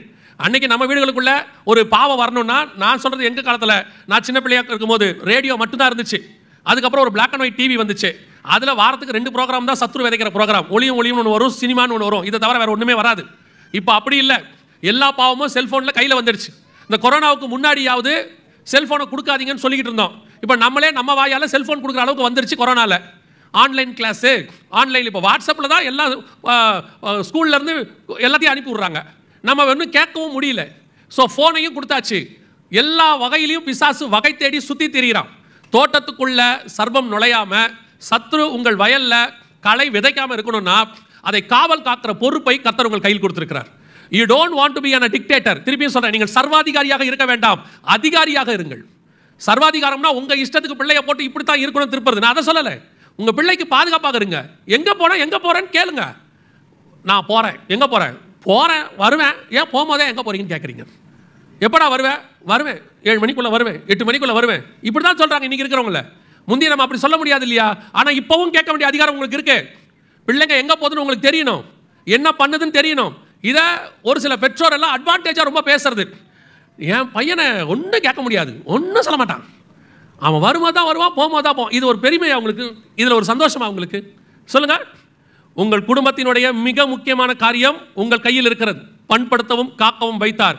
இது நான் வெறும் பிள்ளைகளுக்காக மட்டும் சொல்கிறேன்னு நினைக்காதீங்க, முழு குடும்பத்துக்கும் சொல்கிறேன். முழு குடும்பத்திலையும் யார் என்ன செய்கிறாங்கன்றது உங்களுக்கு தெரியணும். சந்தேகப்பட வேண்டாம், பாதுகாப்பாக இருக்கணும். எல்லாத்தையும் இழந்துட்டு தேவ சமூகத்தில் போய் நின்னீங்கன்னா சில ஆட்கள் இவங்க செய்ய வேண்டிய ரெஸ்பான்சிபிலிட்டி, டியூட்டியே செய்ய மாட்டாங்க. பிரச்சனை வந்துடும். அப்புறம் ஆண்டவர்கிட்ட வந்து அழுவது, இல்லை சபையில் வந்து சொல்கிறது, நான் தசமம் காணிக்கையெல்லாம் கரெக்டாக தானே கொடுத்தேன், ஏன் என் குடும்பத்தில் இப்படி நடந்துச்சு?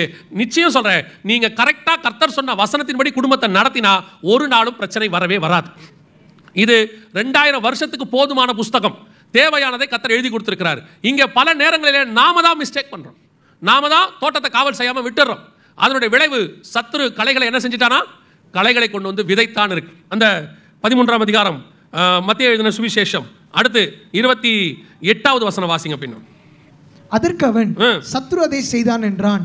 அப்பொழுது வேலைக்காரர், நாங்கள் போய் அவைகளை பிடுங்கி போட உமக்கு சித்தமா என்று கேட்டார்கள். முதல்ல களை விதைக்கும் போது விட்டாச்சு. அடுத்து சில பெற்றோர் அல்லது சிலருடைய வாழ்க்கையில் இந்த மிஸ்டேக் இருக்கு. எந்த மிஸ்டேக் இருக்குது? நாங்கள் போய் அதை என்ன செய்யட்டுமா, பிடுங்கட்டுமா. பிப்ளிக்கலாக நான் உங்களுக்கு சொல்கிறேன், ஒரு தவறு நடந்துடுச்சுன்னா அந்த தவறை கர்த்தருடைய சித்தத்தின்படி அவருடைய கைடன்ஸ் படி தான் திருத்தணும். பல நேரங்களில் நீங்கள் என்ன செய்கிறீங்க, நடந்த தவறை திருத்துறதுக்கு உங்களுடைய அனுபவம், உங்களுடையதான ஐடியாஸை கொண்டு வந்து உள்ளே நுழைக்கிறீங்க. இன்னும் கொஞ்சம் புரியும்படி நான் உங்களுக்கு சொல்கிறேன், நல்லா கவனிங்க. இப்போது இஸ்ரவேல் ஜனங்கள் கானானுக்குள்ளே நுழையணும். கானானுக்குள்ளே நுழையும் போது கர்த்தர் சொல்கிறார் போங்கன்னு. இவங்க போய் பார்த்துட்டு வந்துட்டு சொல்கிறாங்க, வேவுக்காரங்க, இல்லை உள்ள ராட்சதர் இருக்கிறாங்க, போக முடியாது, ரொம்ப அங்கே போனால் நம்ம செத்து போவோம்னு 10 பேர் துர்ச்செய்தியை பரப்பினாங்க. ஆனால் இதுவரைக்கும் கர்த்தர் எல்லா இடத்துலையும் அவங்க ஜெயம் தான் கொடுத்துருக்கிறார். இப்போ இவங்க திருப்பி வந்து சொன்ன உடனே ஒரு கூட்டம், பெரிய கூட்டம் சொல்லிருச்சு, நாங்கள் போக மாட்டோம் அப்படின்னு சொல்லிருச்சு. உடனடியாக ஆண்டவர் சொன்னார், சரி நீங்கள் போய் என்ன செய்யுங்க, 40 வருஷம் சுற்றிட்டு வாங்க. எதுக்காக அப்படி சொன்னாருன்னு கேட்டிங்கன்னா, இவங்க 40 வருஷம் சுற்றிட்டு வரும்போது நல்லா கவனிச்சு பாருங்கள், 40 வருஷம் சுற்றிட்டு அவங்க கானானுக்குள்ளே நுழையிறாங்க. அந்த வசனத்தை வாசிங்க பார்ப்போம். நியாயாதிபதிகளின் புஸ்தகம் 3ஆம் அதிகாரம் 1ஆம் வசனம் வாசிங்க. கானான் தேசத்தில் நடந்த சகல யுத்தங்களையும் அறியாதிருந்த இஸ்ரவேலர் ஆகிய அனைவரையும் சோதிப்பதற்காகவும் வாசிங்க. இஸ்ரவேல் புத்திரரின் சந்ததியாரும் அதற்கு முன் யுத்தம் செய்ய அறியாதிருந்தவர்களும் அவைகளை அறியும்படி பழக்குவிப்பதற்காகவும் கர்த்தர் விட்டு வைத்த ஜாதிகள் யார் என்றால், பெலிஸ்தரின் 5 அதிபதிகளும் சகல கானானியரும் சீதோனியரும் பாகால் எர்மோன் துவங்கி ஆமாத்திற்குள் பிரவேசிக்கும் வரைக்கும் லீபனோனின் மலைகளிலே குடியிருக்கிற ஏவியருமே. இவ்வளோ பேர் தான் இருக்கிறாங்க பார்த்தீங்களா? இதில் என்னங்க இருக்குன்னு கேட்குறீங்களா? அவங்க கானானுக்குள்ளே போகும்போது யாரை பார்த்து பயந்தாங்கன்னா, ஏனோக்ஸின் புத்திரராகிய ராட்சதர்னு ஒரு குரூப்பை பார்த்து பயந்தாங்க. என்னாகமத்தில் நீங்கள் வாசிக்க முடியும். ஆனால் திரும்பி 40 வருஷம் கழிச்சு வராங்க, அந்த லிஸ்ட்டில் யார் இல்லை, அந்த ராட்சதர் இல்லை, ஏனோக்ஸின் புத்திரராகிய ராட்சதர் அங்கே இல்லை. அவருடைய அர்த்தம் என்னன்னா, சரி நீங்கள் யாரை பார்த்து பயந்துட்டீங்க, இவங்க உள்ளே போகக்கூடாது, போனால் நீங்கள் செத்துருவான்னு பயப்படுறீங்க, நீங்கள் 40 வருஷம் சுற்றிட்டு வாங்க, நீங்கள் வரத்துக்குள்ள ஏனோக்ஸின் புத்திரரை அங்கேருந்து ஆண்டவர் ரிமூவ் பண்ணிட்டார். ரிமூவ் பண்ணி அவங்க அந்த தேசத்தில் இல்லை. இவங்க திரும்பி வரும்போது தேசம், அவங்க பயந்த ஜனங்க அங்கே இல்லை, பீஸ்ஃபுல்லாக உள்ளே நுழையலாம். இதுக்கு தான் அந்த 40 வருஷம். ஆனால் இது யாருக்கு தெரியல? இஸ்ரவேலருக்கு தெரியல. இப்போ இவன் என்ன பண்ணிட்டான், 40 வருஷம் எங்களை சுத்த சொல்கிறீங்க, முடியாது, நாங்களே பார்த்துக்கிறோன்னு சொல்லி உள்ளே போயிட்டான். உள்ளே போனால் சண்டை வருது, அடிக்கிறாங்க, தோத்து போயிட்டான், திருப்பி வந்துட்டான். பல நேரங்களிலே நாம் தவறு செய்யும் போது அதை சரி பண்ணுகிற வேலையை கர்த்தர் செய்வார். கர்த்தரே அந்த வேலையை செய்வார். நீங்கள் ஒன்று தப்பு பண்ணாமல் இருக்கணும். பண்ணிட்டீங்களா, கர்த்தர் சரி பண்ணுற வரைக்கும் காத்திருக்கணும். நாம் பண்ணுறதும் தப்பு, ஆண்டவர் சொன்னபடி கேட்காம தப்பு பண்ணிட்டோம். திருப்பி சரி பண்ணுற பொறுப்பையும் கர்த்தர்கிட்ட கொடுக்கறது இல்லை, நம்மளே சரி பண்ணிக்கிறோம்னு நினைக்கிறோம். பல நேரங்களில் இதுதான் பிரச்சனையாக மாறுகிறது. இதுதான் உங்களுக்கு ஆண்டவர் சொல்றாரு, நீங்கள் நல்ல கோதுமை மணிகளையும் களைகளோடு சேர்ந்து பிடுங்கிடுவீங்க, வேண்டாம், நீங்கள் என்ன செய்யுங்க, நான் பிடுங்கிறது அமைதியாகிருங்க, நானே அதை சரி பண்ணுறேங்கிறார். பல நேரங்களில் நீங்கள் செய்யக்கூடியதான தவறுகளை நம்ம தவறு செய்யாதவங்க இங்கே யாருமே கிடையாது. ஏன் அப்படின்னா நம்ம மனுஷங்க ஆண்டவருக்கு தெரியும், அவர் நாம் மண்ணு என்று அவர் என்ன செய்கிறாராம், நினைவு கூறுகிறார். ஸோ நம்ம மண் என்று நினைவு கூறும்போது கர்த்தர் என்ன செய்கிறாரு, நம்மளை சரி பண்ணுறதுக்கு ஆண்டவர் நிறைய வழிகள் வச்சிருக்கிறார். எனக்கு ஆண்டவர் சொல்லி கொடுத்தது ஒன்று தான், நாம் விழ மாட்டோன்னு கர்த்தர் சொல்லலை, விழுந்தா எழுந்திருக்கிறோமா தான் கர்த்தர் பார்க்குறாரு. பைபிளில் விழாதவங்கன்னு யாருமே இல்லை, விழுந்திருக்கிறாங்க, திருப்பி என்ன செய்கிறாங்க, செகண்ட் சான்ஸ் ஏஞ்சி வந்துடுறாங்க. ஆனால் கர்த்தர் சரி பண்ணுற வரைக்கும் என்ன செய்யணும், காத்திருக்கணும், ஒப்பு கொடுக்கணும். இன்னைக்கு நாம விழுந்துடுறோம், சரி திருப்பி ஆண்டவர் சொல்கிறார், நான் சரி பண்ணுறேன், என்கிட்ட கொடு. ஒரு விஷயத்தை மட்டும் நல்லா தெரிஞ்சுக்கொள்ளுங்க, பையன் தவறு செய்தாலோ பொண்ணு தவறு செய்தாலோ வாழ்க்கையில் நாம தவறு செஞ்சிட்டாலோ அல்லது கர்த்தருக்கு பிரியமில்லாத காரியத்தை செஞ்சிட்டாலோ நமக்கு இருக்கிற ஒரே ரெமிடி தேவ சமூகம் மட்டுமே. அங்கே போய் தான் அதை சரி பண்ண முடியும், வேற எங்கேயுமே சரி பண்ண முடியாது. நாம நினச்சிக்கிறோம் இப்படி பண்ணால் சரியாயிரும், அப்படி பண்ணால் சரியாயிரும். ஒரு மனுஷன் ஒரு முறை ஒரு இடத்துக்கு போகணும் அப்படின்னு சொல்லி கேட்டார், வெளிநாட்டுக்கு. அப்போது கர்த்தர் அவர்கிட்ட சொல்கிறாரு, போக வேண்டாம், நீ அந்த தேசத்திலேயே தங்கியிரு அப்படின்னு சொன்னார். ஆனால் இவர் அந்த நாட்டுக்கு போய் நல்லா சம்பாரித்து பிள்ளைகளெல்லாம் அந்த ஊர் காலேஜில் படிக்க வைக்கணும்னு அவருக்கு ரொம்ப ஆசை. அவர் என்ன பண்ணார், ஜோ பண்ணுங்க பிரதர், ஜோ பண்ணுங்க பிரதர்பார். ஆனால் நான் அந்த கர்த்தர் சொன்னதை சொல்லிட்டேன், இப்படி இருக்கு அப்படின்னு சொல்லியாச்சு. அவர் ஜோம் பண்ணி அதை பண்ணி இதை பண்ணி கடைசியில் என்னென்னவோ போராடி அந்த நாட்டுக்கு போயிட்டார். இங்கே நல்லா சம்பாதிச்சுக்கிட்டு இருந்த மனுஷன் அங்கே போயிட்டார். அங்கே போனால் இப்போது அவர் எதிர்பார்த்த மாதிரி அந்த நாடு இல்லை, ரொம்ப கஷ்டம். 2 மாதத்தில் ஃபோன் பண்ணுறார், பிரதர் இங்கே சரியில்லை, எதுவுமே சரியில்லை, தெரியாமல் வந்துட்டேன், அன்றைக்கி ஆண்டவர் சொன்னதை நான் கேட்காம விட்டுட்டேன், இப்போ நான் யோசிச்சுக்கிட்டு இருக்கிறேன், இன்னும் ஒரு மாதத்தில் கிளம்பிடலான்னு இருக்கிறேன். இப்போ ஆண்டவர் சொல்கிறாரு, அவனை அங்கேயே இருக்க சொல்லணும். ஏன் அப்படின்னா போகக்கூடாதுன்னு சொன்னபோது இவர் என்ன ஆயிட்டாரு, போயிட்டாரு. இப்போ கர்த்தர் அவரை சரிப்படுத்த விரும்புகிறார். அவரை மட்டும் இல்லை, அவருக்கு உண்டான நஷ்டத்தை தீர்க்க கர்த்தர் விரும்புகிறார் அங்கே. ஆனால் இப்போ முடியாது பிரதர், இங்கே இருக்க சான்ஸே இல்லை, நிலைமை ரொம்ப மோசமாக இருக்குது.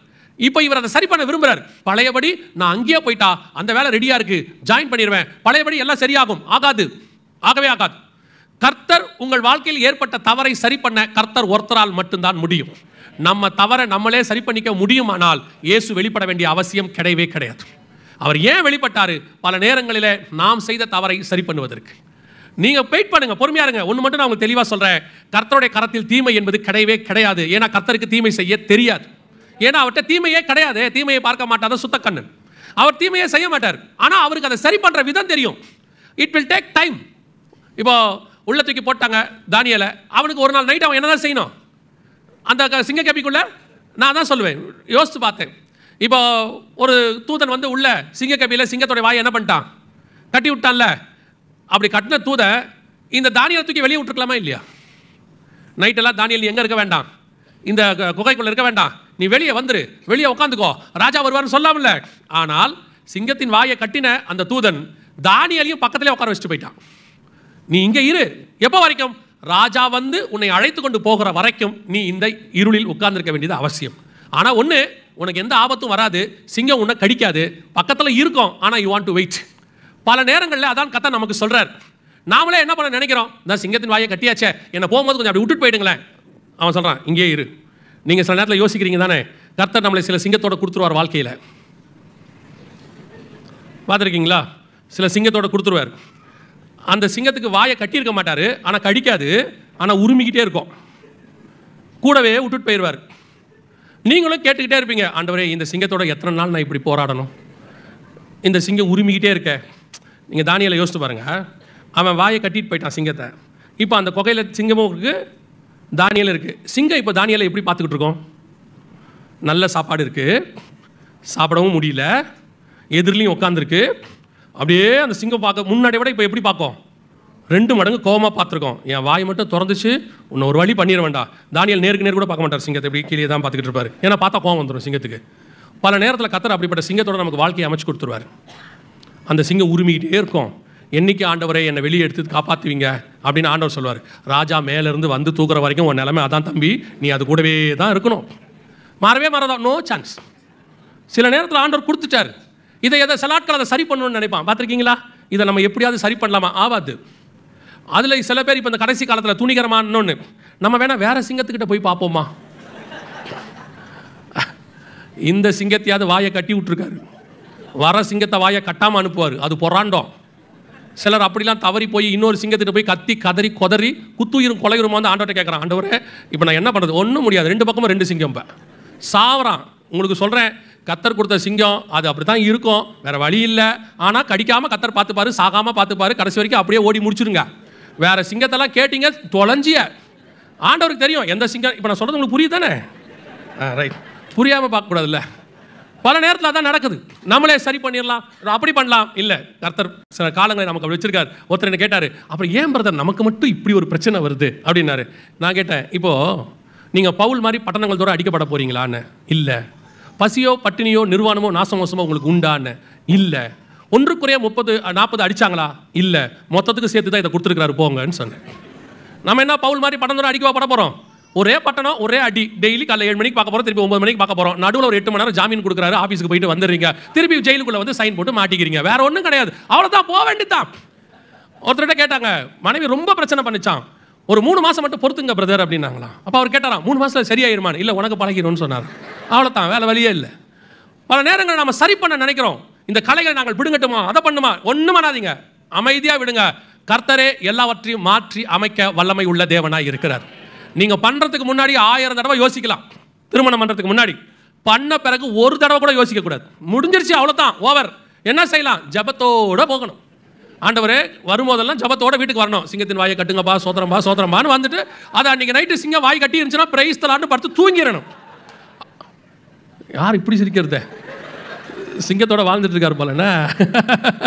கவனிங்க, பல நேரங்களில் நாம் அதை சரி பண்ண நினைக்கிறோம். ஆண்டவர் சொன்னார், வேண்டாம், எங்கிட்ட விடு, நான் அதை என்ன செய்கிறேன் பார்த்துக்கிறேன். இன்றைக்கி நிறைய பேர் இந்த தப்பை செஞ்சிட்ருக்கிறாங்க. நான் குடும்பத்தில் மட்டும் சொல்லலை, பல நேரங்களில் இன்றைக்கி கடைசி காலத்தில் கிறிஸ்தவத்தில் நிறைய கலைகளை பிசாசு கொண்டு வந்து விதைக்கிறான்.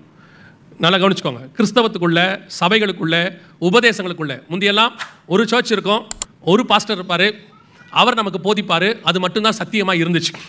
அப்படியே கள்ள உபதேசம் வரணும்னா யாராவது 2 பேர் வீட்டுக்கு வந்து என்ன செய்வாங்க, கள்ள உபதேசத்தை பேசுவாங்க, அதையும் சபையில் நமக்கு சொல்லி கொடுத்துருவாங்க. அந்த மாதிரி ஆட்களை வீட்டில் ஏற்றாதீங்கன்னு. இப்போ அப்படி இல்லை. கள்ள உபதேசம் எல்லா வகையிலையும் வருது. செல்ஃபோன் வழியாக வருது, வாட்ஸ்அப் வழியாக வருது, ஃபேஸ்புக் வழியாக வருது, எல்லா வகையும் வருது. இதிலிருந்து உங்களை நீங்கள் தான் பத்திரமா என்ன செய்யணும், காப்பாற்றிக்கணும். கலைகளை விதைக்காதபடி என்ன செய்யணும், பார்க்கணும். இன்றைக்கி நிறைய கள்ள உபதேசங்கள் வந்துருச்சு. இதை கொஞ்சம் பேர் இன்றைக்கி யூடியூப்லையும் அல்லது ஃபேஸ்புக்லையும் கொஞ்சம் பேர் என்ன செய்கிறாங்க, இதை சரி பண்ணணும்னு நினைக்கிறாங்க. சரி பண்ணுறதுக்கு என்ன பண்ணுறாங்க, இந்த கள்ள உபதேசம் பேசுகிற ஊழியக்காரங்க அவங்களையெல்லாம் இவங்க டார்கெட் பண்ணி வீடியோஸ் போட்டு, இவர் இந்த மாதிரி பண்ணுறாரு, அவர் அந்த மாதிரி பண்ணுறாரு அப்படின்னு ஆரம்பித்து இவங்க நிறைய வீடியோஸ் போகிறாங்க. இந்த கிரிட்டிக்ஸ், இந்த வீடியோஸ் எல்லாம் நிறைய லைக்ஸு, நிறைய வியூஸ் போகும்போது அவங்க என்ன செய்கிறாங்க, நல்ல விஷயத்தை தான் ஆரம்பிக்கிறாங்க ஆரம்பத்தில். அப்புறம் போக போக வீடியோ போடணுமே, அப்புறம் ஒவ்வொரு ஊழியக்காரனையும் குறைய கண்டுபிடிக்கிறாங்க. இவர்கிட்ட என்ன குறை இருக்குது, இவர்கிட்ட என்ன குறை இருக்குது, குறை கண்டுபிடிச்சி வீடியோ போடணும், வீடியோக்காக குறை கண்டுபிடிக்க ஆரம்பிச்சிட்டாங்க. அதை தான் இங்கே ஆண்டவர் சொல்கிறாரு, நீங்கள் பல நேரங்களில் நல்ல கோதுமை மணிகளோடு கூட கலைகளோடு கூட நல்ல கோதுமை மணிகளை என்ன பண்ணிடுறீங்க, விடுகிறீங்க. அதனால் நிறைய பேர் இடரல் அடைகிறார்கள். உங்களுக்கு சொல்கிறேன், எந்த ஒரு ஊழியக்காரனை பற்றியோ யாரை பற்றியோ ஊழியங்களை பற்றியோ அவர்களை கிரிட்டிக் பண்ணியோ அல்லது அவங்களுடைய தப்பை குறித்தோ வீடியோ போட்டோ அல்லது கமெண்ட் போடுற வெளியோ உங்களுக்கோ எனக்கோ இல்லை, அதை கர்த்தர் பார்த்துக்கொள்கிறேன்னு சொல்கிறார். அது வளரட்டும்ன்றார் ஆண்டவர். அவங்க வசனம் கீழே சொல்கிறார் பாருங்களேன். அதற்கு அவன், வேண்டாம், கலைகளை பிடுங்கும் போது நீங்கள் கோதுமையும் வேரோடு பிடுங்காதபடிக்கு 2ஐயும் அறுப்பு மட்டும் வளர விடுங்கள். வளரட்டும். சில ஆட்கள் எழும்பி சிலரை மோசம் போக்குறாங்க, வாலிபர்களை மோசம் போக்குறாங்க, ஒரு சிலர் சபைகளை மோசம் போக்குறாங்க, ஒரு சிலர் கள்ள உபதேசங்களை கொண்டு கொடுத்து பார்க்கும்போது நமக்கு கொஞ்சம் பதபதைக்குது. என்னடா இப்படியெல்லாம் பண்ணுறாங்களே, கொஞ்சம் வேகமாக கோபமாக மெசேஜ்லையும் பேசிடுவோம். ஒரு 10 வருஷத்துக்கு முன்னாடி ஒரு ஊழியக்காரர் எழும்பி சபைகளுக்கு விரோதமாக, ஆத்துமாக்களுக்கு விரோதமாக நிறைய காரியம் செஞ்சார். அப்போ நாங்கள் ரொம்ப வேகமாக மெசேஜில் இவர் இப்படி செய்கிறாரு, அந்த மாதிரி செய்கிறாரு, அவர் திருடுறாரு, இப்படிலாம் பேசினோடனே ஒரு நாள் ஆவியானவர் கேட்டார், எதுக்கு இவ்வளோ கோவப்பட்ட, ஏன் உன் மாம்சத்தை கொண்டு வந்து புல்பீட்டில் நுழைக்கிற, ஏன் அவங்கள பற்றி இப்படி பேசுகிற, ஆண்டவரே இந்த மாதிரிலாம் செய்கிறாங்க, எலியா மாதிரி நம்மளும், நான் ஒருவன் மாத்திரம் மீந்திருக்கிறேன் அப்படின்ற மாதிரி, ஆண்டவரே இவர்கள் இப்படிலாம் செய்கிறாங்க. ஆண்டவர் சொன்னார், எனக்கு தெரியாமையா வளருது, அது நான் தான் வளர விட்டுருக்கிறேன், அதை எப்போ பிடுங்கணும்னு எனக்கு தெரியும். உன் வேலை அவன் கெட்டவன் சொல்கிறதில்ல, உன் வேலை நான் நல்லவர்னு சொல்கிறது. இயேசு தெய்வம் என்று சொல்வது மட்டும்தான் நம்ம வேலை. எவன் கெட்டவன் சொல்கிறது நம்ம வேலை இல்லை. நீங்கள் எவன் கெட்டவன் என்று சொல்லுவதனால உங்களுக்கு பரலோகத்துக்கு எந்த ஆதாயமும் இல்லை. ஆனால் இயேசு நல்லவர் என்று சொல்லுவதனால ஒரு ஆத்மா ரட்சிக்கப்பட்டா உங்கள் கணக்கில் அது பரலோகத்துக்கு வந்துவிடும். நீங்க இந்த வேலையை நிறுத்திடுங்க, கலைகளை பிடுங்கிற வேலையை நிறுத்திடுங்க. கர்த்தரே பார்த்துக் கொள்வார். கர்த்தருக்கு தெரியும் அதை எப்போ என்ன செய்யணும், ஏது செய்யணும், கர்த்தருக்கு நல்லா தெரியும். பலர் இந்த கிரிட்டிக்ஸ் வேலையை செய்யறதுல உங்களுக்கு தான் ஆபத்து. நீங்க 10 கலைகளை பிடுங்கலாம், ஒரு கோதுமை மணியை பிடுங்கினாலும் கர்த்தர் உங்கள்கிட்ட கணக்கு கேட்பார். ஒரு ஊழியக்காரனை பத்தி தப்பா வீடியோ போட்டுட்டீங்க, அதனால ஒரு 10 பேர் இடல அடைஞ்சிட்டானா, இடல் அடைய பண்ணுகிறவனுக்கு எந்திர கல்னு பைபிள் சொல்லுது. நம்முடைய வேலை அதெல்லாம் கிடையாது. எவன் கெட்டவன் ஆராயறதே கிடையாது. எழும்பட்டும் பேசட்டும். கமாலியல் சொல்றாரு அப்போஸ்தலர் நடவடிக்கைகள்ல, இப்படி யாராவது எழும்பும் போது அவங்களை ஏதாவது பண்ணணும்னு சொல்லி சங்கம் உட்கார்ந்து பேசும்போது கமாலியல் சொல்றாரு, விட்டுருங்க, அது கர்த்தரால் வந்திருக்குமானால் உங்களால் அதை தடுக்க முடியாது. அது கர்த்தர் இல்லாம வந்திருக்குன்னா அதுவே தானாக ஒளிந்து போகும். நான் சாட்சியா சொல்லுவேன், நான் 10 வருஷத்துக்கு முன்னாடி பேசின அந்த ஊழியக்காரர் இப்பொழுது இல்லை. கர்த்தர் அவரை அந்த கலையை அப்புறப்படுத்திட்டார்.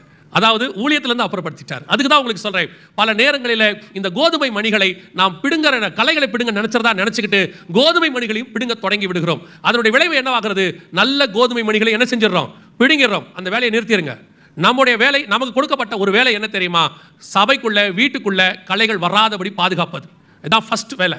ரெண்டாவது, அப்படி வரும்பொழுது அந்த கோதுமை மணிகள் ஒருவேளை கலைகள் கோதுமை மணிகளை நாசமாக்குதுன்னு தெரிஞ்சா போய் எஜமான்கிட்ட சொல்லிடுங்க, எஜமானே இப்படி நடக்குது, என் பிள்ளைகளை எப்படி பாதுகாக்கணும், என் குடும்பத்தை எப்படி பாதுகாக்கணும், என் மனைவி கணவனை எப்படி பாதுகாக்கணும், தேவ சமூகத்தில் ஒப்பு கொடுங்க.